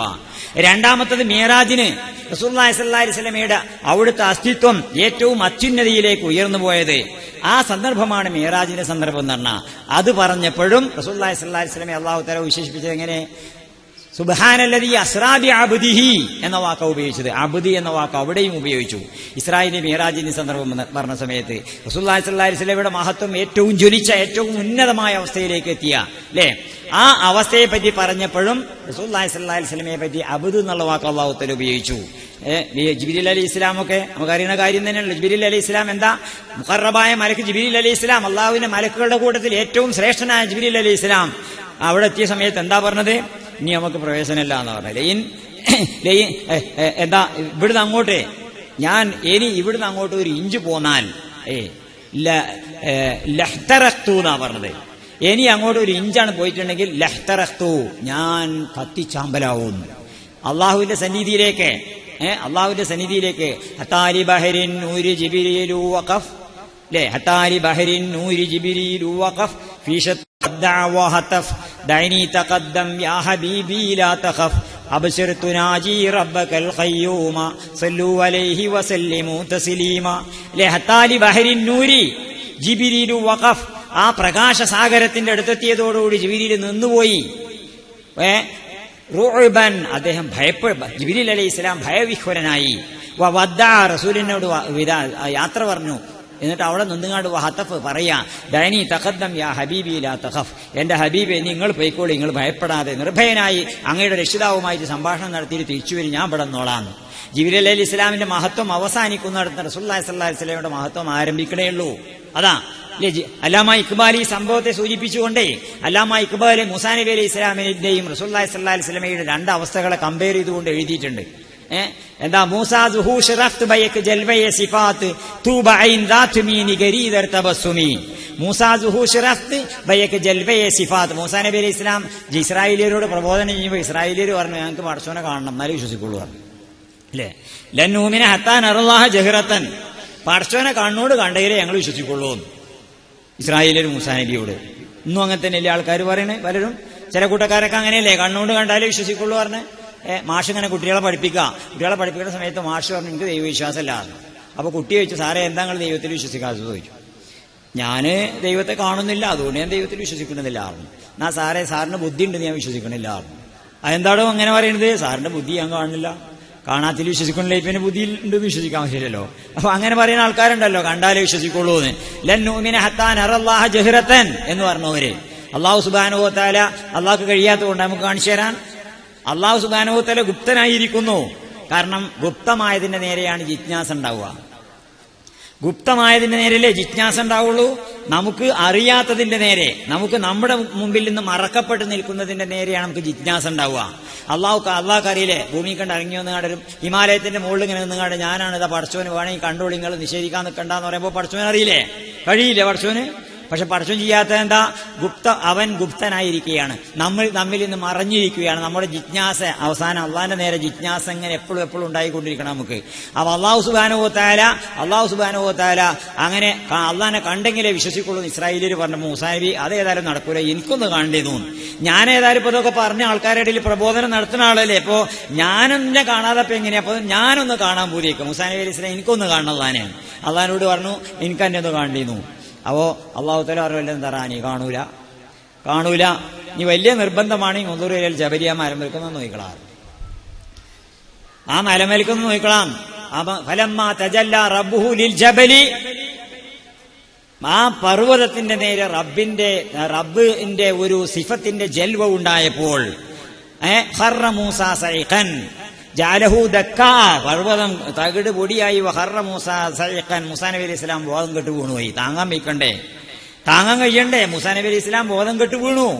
ഈ സംഭവം എടുത്തു പറഞ്ഞുകൊണ്ടാണ് അള്ളാഹു സുബ്ഹാനഹു വ തആലാന്റെ സിഫത്തിന്റെ ഒരു ജ്വൽവ, ഒരു സിഫത്തിന്റെ ഒരു ഫ്ലാഷ്, ദാത്തിന്റെ അല്ല, സിഫത്തിന്റെ അള്ളാഹുവിന്റെ ഗുണത്തിന്റെ ഒരു ജൽവ, ഒരു ഫ്ലാഷ് മലമ ചെന്ന് അടിച്ചതോടുകൂടി ആ മല തേടുകൂടിയത്. ഈ സംഭവം സൂചിപ്പിച്ചുകൊണ്ടാണ് അല്ലാമ ഇഖ്ബാൽ പറയുന്നത്, മൂസാ സുഹു ശറഫ്ത് ബയക് ജൽവയെ സിഫാത്ത് തൂബ ഐൻ ദാത് മീനി ഗരീദർ തബസുമി. അള്ളാഹുവിന്റെ സിഫത്തിന്റെ ഒരു ജ്വലനം, ഒരു ഫ്ലാഷ് കണ്ടപ്പോഴത്തേക്ക് മൂസാ നബി അലൈഹി സ്വലാം ബോധം കെട്ടു വീണു. തൂബ ഐൻ ദാത് മീനി ഗരീദർ തബസുമി. അങ്ങതാ ആ അള്ളാഹുവിന്റെ ദാത്തിലേക്ക് തന്നെ പുഞ്ചിരിച്ചു നോക്കി നിൽക്കുകയാണ് ചെയ്യുന്നത്. അപ്പൊ റസൂലുള്ളാഹി സ്വല്ലല്ലാഹി അലൈഹി വസല്ലമ അള്ളാഹുവിന്റെ സന്നിധിയിൽ ചെന്നിട്ട് പിന്നെ ഇങ്ങോട്ട് പോന്നു. അതാണ് അത്ഭുതം. അവിടെ ചെന്നിട്ട് പിന്നെ അങ്ങോട്ട് പോന്നു പറയുന്നത് എന്ത് ജാതി അത്ഭുത. അതുകൊണ്ടല്ലേ അബ്ദുൽ ഖുദ്ദൂസ് ഗംഗൂഹി എന്നൊരു സൂഫി വര്യനുണ്ട്. അദ്ദേഹം പറഞ്ഞു, മുഹമ്മദ് അറബി അള്ളാഹുവിന്റെ സന്നിധാനത്തിൽ ചെന്ന് നിന്നിട്ട് ഇങ്ങോട്ട് തിരിച്ചു പോന്നു എന്ന് കേട്ടു. ഞാനാണെങ്കിൽ ഒരിക്കലും പോരൂല. കാരണം എന്താ, ഒരു മനുഷ്യന്റെ ലക്ഷ്യം എന്താ? അള്ളാഹുവിന്റെ സന്നിധിയിൽ എത്തിക്കഴിഞ്ഞു എന്നുള്ളതേ ലിഖാ അല്ലേ. ഒമങ്കാന യർജു ലിഖാ റബ്ബിഹി ഫല്യഅമൽ അമലൻ സ്വാലിഹൻ. ഒരാളെ സംബന്ധിച്ചിടത്തോളം സ്വർഗവും കഴിഞ്ഞിട്ട് ഏറ്റവും അവസാനമായിട്ടുള്ള മോഹാണുള്ളത് അള്ളാഹുവിന്റെ സന്നിധിയിലേക്ക് എത്തുക, അള്ളാഹുവിനെ കാണുക എന്നൊക്കെ ഉള്ളത്. റസൂലുള്ളാഹി സ്വല്ലല്ലാഹി അലൈഹി വസല്ലം അള്ളാഹുവിന്റെ ദാത്തിലേക്ക് നോക്കിയിട്ട് പിന്നെ ഭൂമിക്ക് പോന്നു. ഒരു രസമുള്ള ഒരു കാഴ്ച ഇങ്ങനെ കണ്ടാലേ, നല്ല മനോഹരമായ ഒരു കാഴ്ച ഇങ്ങനെ കണ്ടുകൊടുക്കുമ്പോൾ അവിടെ അങ്ങനെ നിൽക്കൂലേ, കണ്ടിട്ട് അത് ഇവിടുന്ന് എത്ര പിടിച്ചടിച്ചാൽ പോരെന്നാണ് നിക്ക് പറഞ്ഞാണ് പിന്നെയും നിൽക്കൂലേ. കാരണം എന്താണ്, അങ്ങനെ മനോഹരമായിട്ടുള്ള കാഴ്ച കാണുമ്പോൾ പോരാൻ തോന്നൂല. അതേ സമയത്ത് അള്ളാഹുവിന്റെ സന്നിധിയിൽ ചെന്നിട്ട് അള്ളാഹുവിന്റെ സാന്നിധ്യം അനുഭവിച്ചിട്ട് പിന്നെ ഭൂമിക്ക് പോന്നു. എന്താ, അവിടെ ചെന്നതിന് ശേഷം ചിന്തിക്കുകയാണ് തന്റെ സമൂഹത്തെ സംബന്ധിച്ച്, മനുഷ്യനെ സംബന്ധിച്ച്, മനുഷ്യരാശിയെ സംബന്ധിച്ച്. അങ്ങനെ ചെല്ലുമ്പോ എന്താ കൊണ്ടുപോയി കൊടുക്കേണ്ടതെന്നും ആലോചിച്ചു. എന്താണ് പടച്ചോന്റെ അടുത്ത് ചെല്ലുമ്പോ എന്റെ ഉമ്മത്തീങ്ങൾക്ക് കൊടുക്കേണ്ടതെന്ന് ആലോചിച്ച് നിസ്കാരം കൊണ്ടുവന്നില്ലേ. നമുക്ക് നിസ്കാരം കൊണ്ടുവന്നു. എന്താ നിസ്കാരം കൊണ്ടുവന്നു പറഞ്ഞപ്പോ ഇടങ്ങേറാക്കല, അതും ആലോചിച്ചു. ഇതിന്റെ ഉമ്മത്തിന് ഇടങ്ങേറുണ്ടാക്കാൻ പാടില്ല എന്ന് പറഞ്ഞാണ്ട് 50 പിന്നെ കുറച്ച് 5 ആക്കി തരുകയും ചെയ്തല്ല. അതിനൊക്കെ പണിയെടുത്തു. കാരണം എന്താ, എന്റെ സമുദായം വിഷമിക്കരുത്, ബുദ്ധിമുട്ടല്ലേ. അങ്ങനെ നമുക്ക് കൊണ്ടുവന്ന നിസ്കാരം അസ്സലാത്തു മിഅ്റാജുൽ മൂമിനി. ഒരു മൂമിനെ സംബന്ധിച്ചിടത്തോളം അവന്റെ മിഅ്റാജാണല്ലോ നിസ്കാരം, അല്ലെ. ഇന്നൽ മുസല്ലിയ യുനാജി റബ്ബഹു ഫല്യൻദുറു മാ യുനാജിഹി. നമസ്കരിക്കുന്നയാൾ റബ്ബുമായിട്ട് മുനാജാത്ത് നടത്തുകയാണ് ചെയ്യുന്നത്. അതുകൊണ്ട് താൻ മുനാജാത്തിൽ പറയുന്നതിനെ സംബന്ധിച്ച് അവൻ ചിന്തിക്കട്ടെ എന്ന് റസൂലുള്ളാഹി സ്വല്ലല്ലാഹി അലൈഹി വസല്ലം പഠിപ്പിച്ചു. അള്ളാഹിനോടുള്ള മുനാജാത്തും അള്ളാഹുവിലേക്കുള്ള മേറാജുമാണ് നിസ്കാരം എന്ന് പറഞ്ഞാൽ അതിന്റെ അർത്ഥം എന്താ? നമുക്ക് റസൂലുള്ളാഹി സ്വല്ലല്ലാഹി അലൈഹി വസല്ലം അള്ളാഹുവിന്റെ സന്നിധിയിൽ ചെന്ന് അനുഭവിച്ച അനുഭവത്തിൽ നിന്ന് നമ്മുടെ അളവനുസരിച്ച് റസൂലുള്ളാഹി അനുഭവിച്ച പോലെ നമുക്ക് അനുഭവിക്കാം. പക്ഷെ നമ്മളെ അളവനുസരിച്ച് നമുക്ക് അനുഭവിക്കാൻ കിട്ടണം. പടച്ചവന്റെ മുമ്പിൽ നിൽക്കുമ്പോൾ ഉണ്ടാവുന്ന ആനന്ദം, അള്ളാഹിനോട് സംസാരിച്ചുകൊണ്ടിരിക്കുന്ന സമയത്ത് മുനാജാത്ത് നടത്തുമ്പോഴത്തെ അനുഭൂതി, അത് നമുക്കും കിട്ടണം. അതിനുവേണ്ടി കണ്ടോ നിസ്കാരവും കൊണ്ടുവന്നു. അങ്ങനെ തന്റെ ഉമ്മത്തിനെ സംബന്ധിച്ച്, ഉമ്മത്തിന്റെ അഭിവൃദ്ധിയെ സംബന്ധിച്ച് അപ്പോഴും ചിന്തിച്ചു. ഉമ്മത്തിന്റെ ആത്മീയമായ പുരോഗതിയെ സംബന്ധിച്ച് അപ്പോഴും ചിന്തിച്ചു. അങ്ങനെ അള്ളാന്റെ സന്നിധി ചെന്നിട്ട് പോലും തന്റെ ഉമ്മത്തിനെ പറ്റി ചിന്തിച്ചു. അത്തരത്തിലുള്ള റസൂലുള്ളാഹി സ്വല്ലല്ലാഹി അലൈഹി വസല്ലമ. അപ്പൊ ആ റസൂലുള്ളാഹി സ്വല്ലല്ലാഹി അലൈഹി വസല്ലമയോട് നമുക്ക് എന്തു വേണം? നമുക്ക് വേണ്ടത് റസൂൽ നമ്മളോട് ആവശ്യപ്പെട്ടത് അവിടത്തോടുള്ള സ്നേഹമാണ്, അവിടത്തോടുള്ള ഇഷ്കാണ്. ആ ഇഷ്ക് നമ്മുടെ ഹൃദയത്തിൽ നമുക്ക് വളർത്തി കൊണ്ടുവരാൻ സാധിക്കുന്നത് ബുദ്ധിയോട് മാത്രം കിട്ടണമല്ല. ശാസ്ത്രവും സാങ്കേതിക വിദ്യയും ബുദ്ധിയുടെ വളർച്ചയാണ്. ശാസ്ത്രവും സാങ്കേതിക വിദ്യയും ബുദ്ധിയുടെ വളർച്ചയാണ്. ബുദ്ധിയുടെ വളർച്ച മാത്രം പോരാ, ബുദ്ധിയും കടന്നുകാണ്ട് പിന്നെ ഇഷ്കിലേക്ക് എത്തണം. അഖൽ സേ ഗുസർ ജാ ആകെ, अकल से गुजर जा आगे, ये अकल से गुजर जा आगे, ये नूर चिराग मंजिल, नूर चिराग है, ये चिराग राह है न मंजिल. അക്കൽ സേ ഗുസർ ജാ ആകെ, ബുദ്ധിയെ നീ കടന്നു പോവുക, വീണ്ടും ബുദ്ധിയിൽ നിന്നും വീണ്ടും മുന്നോട്ട് പോവുക. പിന്നെ എന്തുകൊണ്ടെന്നാല് ഈ ബുദ്ധി എന്ന് പറയുന്നത് നൂറെ ചിറാഗെ രാഹേ, ഇത് വഴിയിലൂടെയുള്ള വിളക്ക് മാത്രമാണ്, ന മനസ്സിൽ ലക്ഷ്യമല്ല. അവ ബുദ്ധി എന്ന് പറഞ്ഞാൽ ലക്ഷ്യമല്ല, അതൊരു ഗൈഡൻസിന് വേണ്ടിയിട്ടുള്ള സഹായകമായിട്ടുള്ളത് ആ ബുദ്ധി പറഞ്ഞ.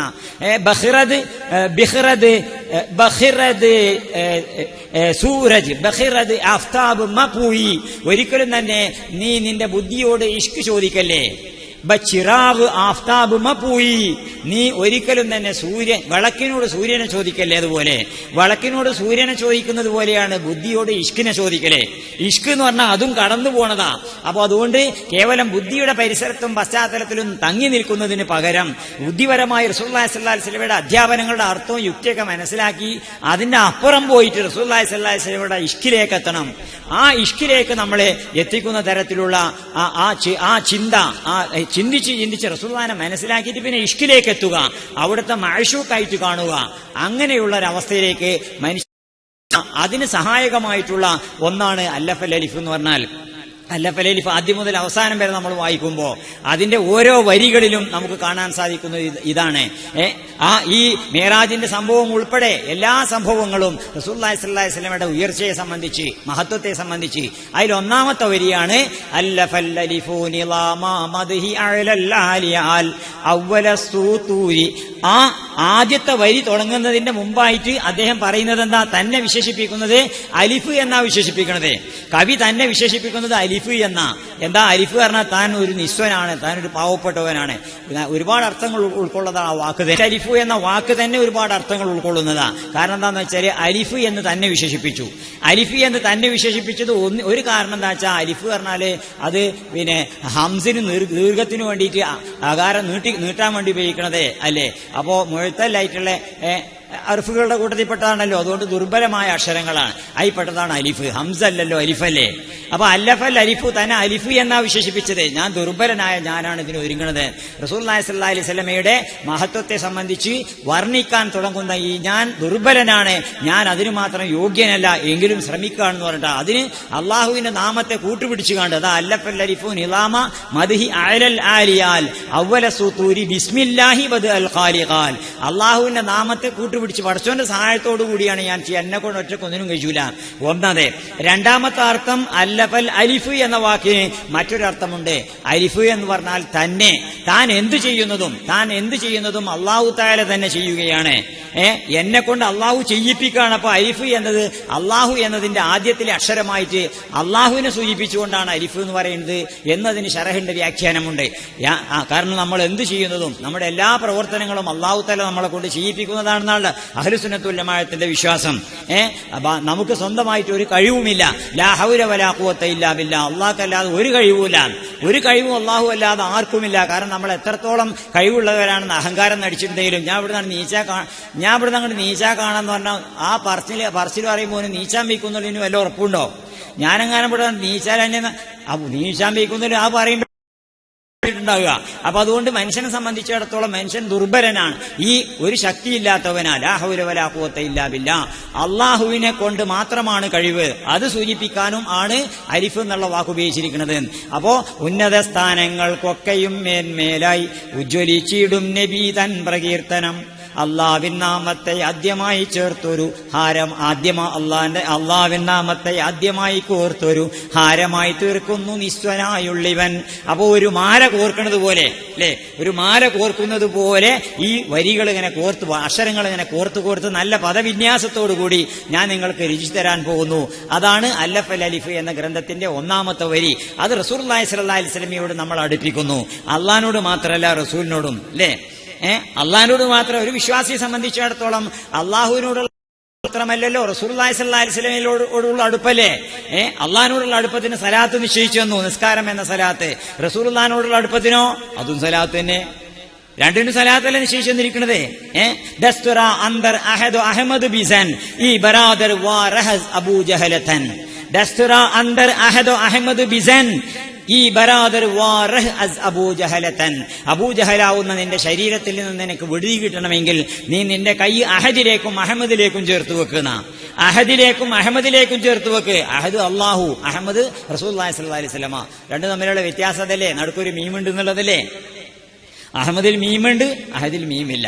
മീം എന്തിനെ സൂചിപ്പിക്കുന്നു? മനുഷ്യനെ സൂചിപ്പിക്കുന്നു. അഹദ് അതിൽ മീമില്ല, അത് മനുഷ്യനല്ല, അള്ളാഹുവാണ്, സൃഷ്ടാവാണ്. അഹമ്മദ് അതിന്റെ നടുക്കൊരു മീമുണ്ട്, മീമ് മനുഷ്യനെയാണ് സൂചിപ്പിക്കുന്നത്. നമുക്കറിയണേ ഒരു 5-6 ഭാഷ അറിയാം, 6 ഭാഷ അറിയാം. എനിക്ക് ഭാഷയിലൊക്കെ നോക്കി ഞാൻ മനുഷ്യൻ എന്ന അർത്ഥം സൂചിപ്പിക്കാൻ വേണ്ടിയിട്ടുള്ള വാക്കിന്റെ ഒക്കെ ആദ്യത്തിൽ മീമുണ്ട്. മനുഷ്യൻ മീമില്ലേ, മർത്യൻ മീമില്ലേ, മനുദൻ തമിളന്മാര് മീമില്ലേ, മാൻ ഇംഗ്ലീഷുകാര് മീമില്ലേ, മർദ് ഉറുദുയിലും പേർഷ്യനിലൊക്കെ പറയും മർദ് എന്ന് പറയും മീമില്ലേ. അതേപോലെ തന്നെ അറബി ഭാഷയിൽ മീമില്ലേ. മനുഷ്യനെ സൂചിപ്പിക്കാനുള്ള വാക്കുകളുടെ ആദ്യത്തിൽ മീമുണ്ട്. അപ്പൊ അതാണ് അഹമ്മദും അഹദും തമ്മിലുള്ള വ്യത്യാസം. അഹമ്മദ് മനുഷ്യനാണ്, അഹദ് മനുഷ്യനല്ല.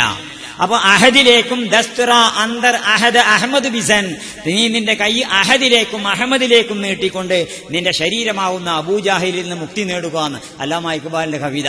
നമ്മള് അള്ളാഹുവിലേക്കും റസൂലിലേക്കും, അപ്പൊ റസൂലുമായിട്ടുള്ള സാമീപ്യോ അടുപ്പമില്ലാതെ അള്ളാനെ പരിചയപ്പെടുത്താനുള്ള ഒരു വ്യക്തി എന്നുള്ള നിലക്ക് മാത്രമല്ല റസൂലുള്ളാഹി സ്വല്ലല്ലാഹു അലൈഹി വസല്ലമയെ കാണേണ്ടത്.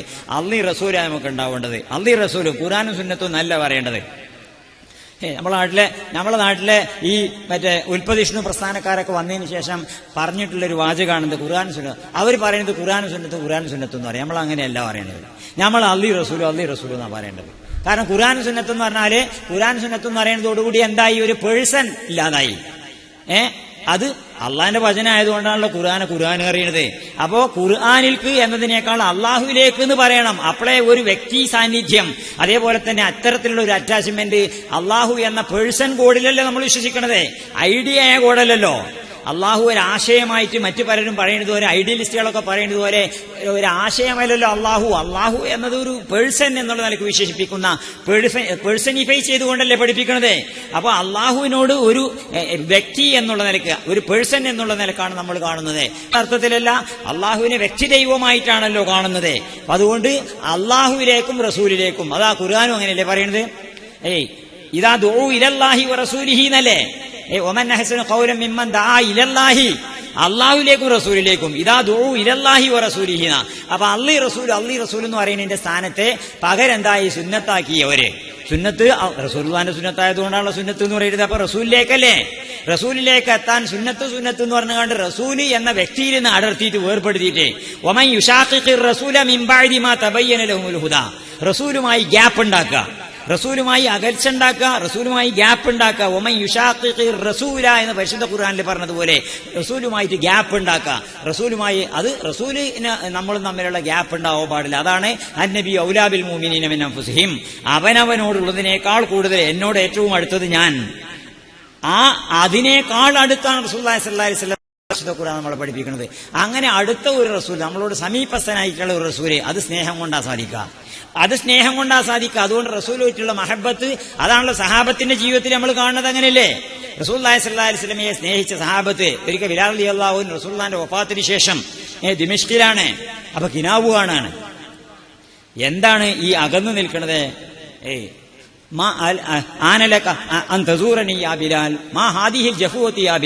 അല്ല ബിലാലെ, എന്താണ് ഈ അകൽച്ച? അമാ ആനലക അൻ തസൂറനി യാ ബിലാൽ, എന്നെ കാണാൻ നേരല്ലേ എന്ന് റസൂലുള്ളാഹി സ്വല്ലല്ലാഹി അലൈഹി വസല്ലം കിനാവിൽ ചോദിക്കുക ബിലാൽ എന്നവരോട്. അപ്പൊ ബിലാൽ റളിയല്ലാഹു അൻഹു ഫന്തബഹ ഖായിഫൻ മുതവജ്ജില, അങ്ങനെ അദ്ദേഹം ഭയവിഹ്വലനായിട്ട് പെട്ടെന്ന് എണീറ്റിട്ട് പോവുകയാണ്. അദ്ദേഹത്തിന്റെ കുതിരപ്പുറത്ത്, ഒട്ടകപ്പുറത്ത് കയറി കണ്ട് മദീനത്തേക്ക് പോയ. എന്നിട്ട് റസൂലുള്ളാഹി സ്വല്ലല്ലാഹി അലൈഹി വസല്ലമയുടെ ഖബറിന്റെ അടുത്ത് ചെന്നിട്ട് റസൂലുള്ളാഹിന്റെ ഖബറിനെ മുഖട്ടിട്ട് ഇങ്ങനെ ഉരസുക ചെയ്യണത്.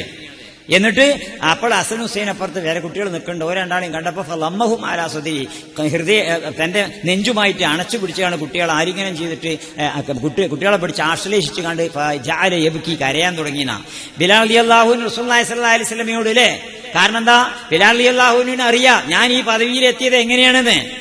ഞാൻ ഈ പദവിയിലെത്തിയത് എങ്ങനെയെന്ന് ബിലാലെന്നവർക്ക് അറിയാം. നേരത്തെ അടിമയായിട്ട്, ഉമയ്യത്തിന്റെ അടിമയായിട്ട് ഇങ്ങനെ മണലിക്കൂടെയൊക്കെ ചുട്ടുപഴുത്ത മണലിക്കൂടെയൊക്കെ വലിച്ചഴച്ച് നടക്കുന്ന അവസ്ഥയിൽ നിന്ന് ഏറ്റവും ഉന്നതമായ സ്ഥാനത്തേക്ക് മക്കമ്പത്ത് ഉണ്ടായതോടുകൂടി ഏറ്റവും ഉന്നതമായ സ്ഥാനത്തേക്ക് റസൂലുള്ളാഹി സ്വല്ലല്ലാഹി അലൈഹി വസല്ലം ബിലാലിനെ ഉയർത്തി. അപ്പൊ ഇസ്ലാമിൽ കൂടിയാണ്, റസൂലിൽ കൂടിയാണ് ഞാൻ ഈ ഉയർന്നിരിക്കുന്നത് ബിലാൽ റളിയല്ലാഹു അൻഹുവിനെ അറിയാം. അങ്ങനെ റസൂലുള്ളാഹി സ്വല്ലല്ലാഹി അലൈഹി വസല്ലമിന്റെ ഖബറിന്റെ അടുത്തേക്ക് പാഞ്ഞു പോയത്, ഖബർ ചെന്നിട്ട് ഇങ്ങനെ ഉരസിയത്, ഇതൊക്കെയാണല്ലോ ചരിത്രം. സഹാബത്ത് അങ്ങനെ ചെയ്തിരുന്നത്. അപ്പൊ റസൂൽ എന്ന ആളിനോട് അവിടുത്തെ ആളത്വത്തോടുള്ള സ്നേഹമാണ്, അല്ലാതെ ആശയത്തോടുള്ള സ്നേഹമല്ല. റസൂലുള്ളാഹിനെ സ്നേഹിക്കുന്നുണ്ടെങ്കിൽ റസൂലുള്ളാഹിന്റെ സുന്നത്തിനെ സ്നേഹിച്ചാൽ മതി എന്ന് പറഞ്ഞാൽ അങ്ങനെ പ്രചരിപ്പിക്കലുണ്ട്. റസൂലുള്ളാഹിന്റെ സുന്നത്തിനെ സ്നേഹിക്കല് റസൂലുള്ളാഹിനെ സ്നേഹിക്കാൻ വേണ്ടിയുള്ള, റസൂലുള്ളാഹിനോടുള്ള സ്നേഹത്തിലേക്കുള്ള ഉപാധിയും അതോടൊപ്പം തന്നെ റസൂലുള്ളാഹിനോടുള്ള സ്നേഹത്തിന്റെ ഫലവുമാണ് സുന്നത്തിനോടുള്ള സ്നേഹം എന്ന് പറഞ്ഞാൽ. അങ്ങനെയല്ലേ കാണേണ്ടത്? അത്തരത്തിലുള്ള ഒരു മഹത്തായ പദവിയിലേക്ക്, അവിടുത്തെ മഹത്തായ പദവിയും മഹത്വവും നമ്മൾ മനസ്സിലാക്കിയിട്ട് റസൂലുള്ള നമുക്ക് ആരാണെന്ന് നമ്മൾ മനസ്സിലാക്കുക. റസൂലുള്ള കേവലം ഒരു ആചാര്യനല്ല, കേവലം ഒരു അധ്യാപകനല്ല, കേവലം ഒരു ഗുരുനാഥനല്ല. അതേപോലെ തന്നെ നമ്മളെ സംബന്ധിച്ചിടത്തോളം ഒരു ചിന്തകനോ അതല്ലെങ്കിൽ ഒരു തത്വജ്ഞാനിയോ ഒന്നുമല്ല. കാരണം തത്വജ്ഞാനികളൊന്നും അങ്ങനെയല്ല. ഇത് ജീവിതത്തിലേക്ക്, നമ്മുടെ ജീവിതത്തിലേക്ക് വേണ്ട മുഴുവൻ വെളിച്ചവും നൽകിയ, നമ്മളെപ്പറ്റി ചിന്തിച്ച് നമ്മളോട് ഇങ്ങോട്ട് അല്ലേ പരിശുദ്ധ ഖുർആൻ പറയണെന്താ? അൽഹംദുലില്ലാഹില്ലദീ അൻസല അലാ അബ്ദിഹിൽ കിതാബ. അതിനുശേഷം ഫലഅല്ലക ബാഖിഉൻ നഫ്സക അലാ ആസാരിഹിം ഇല്ലൻ യുമിനൂ. ആളുകൾ വിശ്വസിക്കാതിരിക്കുമ്പോൾ റസൂലുള്ളാഹി സ്വല്ലല്ലാഹു അലൈഹി വസല്ലമക്ക് മനപ്രയാസം ഉണ്ടായിട്ട് അവിടുത്തെ ജീവൻ തന്നെ അപകടപ്പെടുത്തിയേക്കുമോ എന്ന് അള്ളാഹു തആല ചോദിക്കുക ചെയ്യുന്നത്.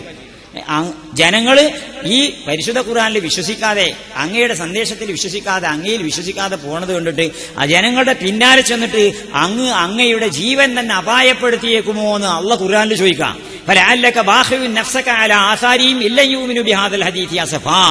അപ്പോ റസൂലുള്ളാഹിക്ക് മനുഷ്യരാശിയെ ഓർത്തുകൊണ്ടുള്ള സങ്കടം, ഇത് ആത്മാർത്ഥമായിട്ടുള്ള സങ്കടം, ബോധിപ്പിക്കാനുള്ള സങ്കടമല്ലല്ലോ, ആരെയും ബോധിപ്പിക്കാനുള്ള സങ്കടമല്ലല്ലോ, ഹൃദയത്തിൽ അറിഞ്ഞുകൊണ്ട് അവിടുത്തെ മനസ്സിൽ അറിഞ്ഞുകൊണ്ടുള്ള സങ്കടം. മനുഷ്യന്മാർ ഹിദായത്തിലാവാത്തത് കൊണ്ട് ഇങ്ങനെ മറ്റുള്ളവർക്ക് വേണ്ടി ലഖദ് ജാഅക്കും റസൂലുൻ മിൻ അൻഫുസിക്കും അസീസുൻ അലൈഹി മാ അനിത്തും ഹരീസുൻ അലൈക്കും ബിൽ മുഅ്മിനീന റഊഫുർ റഹീം. ആണോ റസൂലുള്ളാഹി സ്വല്ലല്ലാഹി അലൈഹി വസല്ലം നമ്മുടെ കൂട്ടത്തെ മനുഷ്യന്മാരോടുള്ള താല്പര്യം, ഇങ്ങനെ മുഴുവൻ മനുഷ്യരാശിയോടും താല്പര്യമുള്ള, ചരിത്രത്തിൽ തുല്യതയില്ലാത്ത, ഒരു നിലക്ക് നമുക്ക് തുല്യത കാണാൻ സാധിക്കാത്ത, അവിടുത്തെ പോലെ ഒരു വിഷയത്തിലും തുല്യത നമുക്ക് കാണാൻ സാധിക്കൂല. അങ്ങനെയുള്ള മഹത്വത്തിന്റെ ഉടമയായ അല്ലാഹുവിന്റെ റസൂൽ, ആ റസൂലിനോടുള്ള ഇഷ്ക് വളർത്താൻ വേണ്ടിയിട്ട് അതിന് സഹായകമായ രീതിയിലായിരിക്കണം നമ്മൾ റസൂലുള്ളാഹിനെ മനസ്സിലാക്കുന്നതും പഠിക്കുന്നതും. അത്തരത്തിലുള്ള ഒരു പഠനത്തിലൂടെ, അത്തരത്തിലുള്ള ഒരു പഠനത്തിന് ഒരു സഹായകമായിട്ടുള്ള ഒരു ഗ്രന്ഥമാണ് ഉമർ വലിയുല്ലാഹിൽ ഖാഹിരി എന്നവരുടെ അല്ലഫൽ അലിഫി എന്നുള്ള ഗ്രന്ഥം. ആ ഗ്രന്ഥത്തിന്റെ പാരായണത്തിലൂടെ റസൂലുള്ളാഹി സ്വല്ലല്ലാഹി അലൈഹി വസല്ലമയോടുള്ള ഇഷ്ക് നമ്മുടെ ഹൃദയത്തിൽ ഇങ്ങനെ വളർന്നു വരും.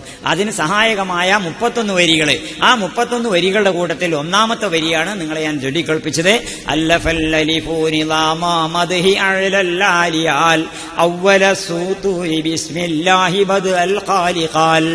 ഉന്നത സ്ഥാനങ്ങൾക്കൊക്കെയും മേന്മേലായി ഉജ്ജ്വലിച്ചിടും നബീതൻ പ്രകീർത്തനം. അല്ലാഹുവിൻ നാമത്തെ ആദ്യമായി കോർത്തൊരു ഹാരമായി തീർക്കുന്നു നിസ്വനായുള്ളിവൻ. ഈ വരി മാത്രം നിങ്ങളുടെ മുമ്പിൽ സമർപ്പിച്ചുകൊണ്ട് നിങ്ങളൊക്കെ ഇരിക്കുന്നത് എങ്ങനെയാണെന്ന് റസൂലുള്ളാഹിനെ പറ്റിയുള്ള വർത്താനായതുകൊണ്ടാണ് നിങ്ങളതൊക്കെ കേൾക്കുന്നതും ആനന്ദിക്കുന്നതും മനസ്സിലാക്കുന്നതും. അല്ലെങ്കിൽ എപ്പോഴോ നീച്ചു പോയിട്ടുണ്ടാവും. അപ്പോൾ നിങ്ങളുടെ ഇരുത്തം പോലും റസൂലുള്ളാഹി സ്വല്ലല്ലാഹി അലൈഹി വസല്ലമയോടുള്ള ഇഷ്ക് കൊണ്ടാണ്. ഞാനും അതേപോലെ നിങ്ങളെ പരിഗണിക്കുന്നത് റസൂലുള്ളാഹി സ്വല്ലല്ലാഹി അലൈഹി വസല്ലമയുടെ വാക്കിനെ അടിസ്ഥാനപ്പെടുത്തിക്കൊണ്ടാണ്. യസ്റു വലാ തുഅസ്റു ബശിറു വലാ തുനഫിറു. നിങ്ങൾ ആളുകൾക്ക് സന്തോഷം നൽകണം, ഒരിക്കലും ആളുകളെ വിഷമിപ്പിക്കുകയോ വെറുപ്പിക്കുകയോ ചെയ്യരുത്.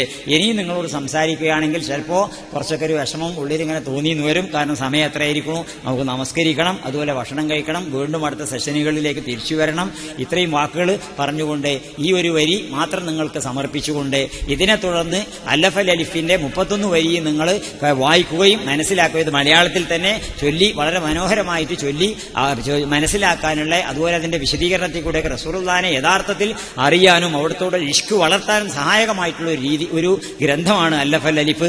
നിങ്ങളതിനെ അന്നിലക്ക് തന്നെ കാണുക, കൂടുതൽ വായിച്ച് മനസ്സിലാക്കാൻ വേണ്ടിയുള്ള ഒരു പ്രചോദനം എന്നുള്ള നിലക്ക് ഈ ഒരു വരി നിങ്ങളുടെ മുമ്പാകെ അവതരിപ്പിച്ച് ഞാൻ നിർത്തുന്നു. വാഖിറു ദഅ്വാനാ അൽഹംദുലില്ലാഹി വലാ ഹൗല വലാ ഖുവത ഇല്ലാ ബില്ലാഹ്. അല്ലാഹുമ്മ സ്വല്ലി അലാ മുഹമ്മദിൻ വആലി മുഹമ്മദ്. അസ്സലാമു അലൈക്കും വറഹ്മത്തുള്ളാഹി വബറകാതുഹു.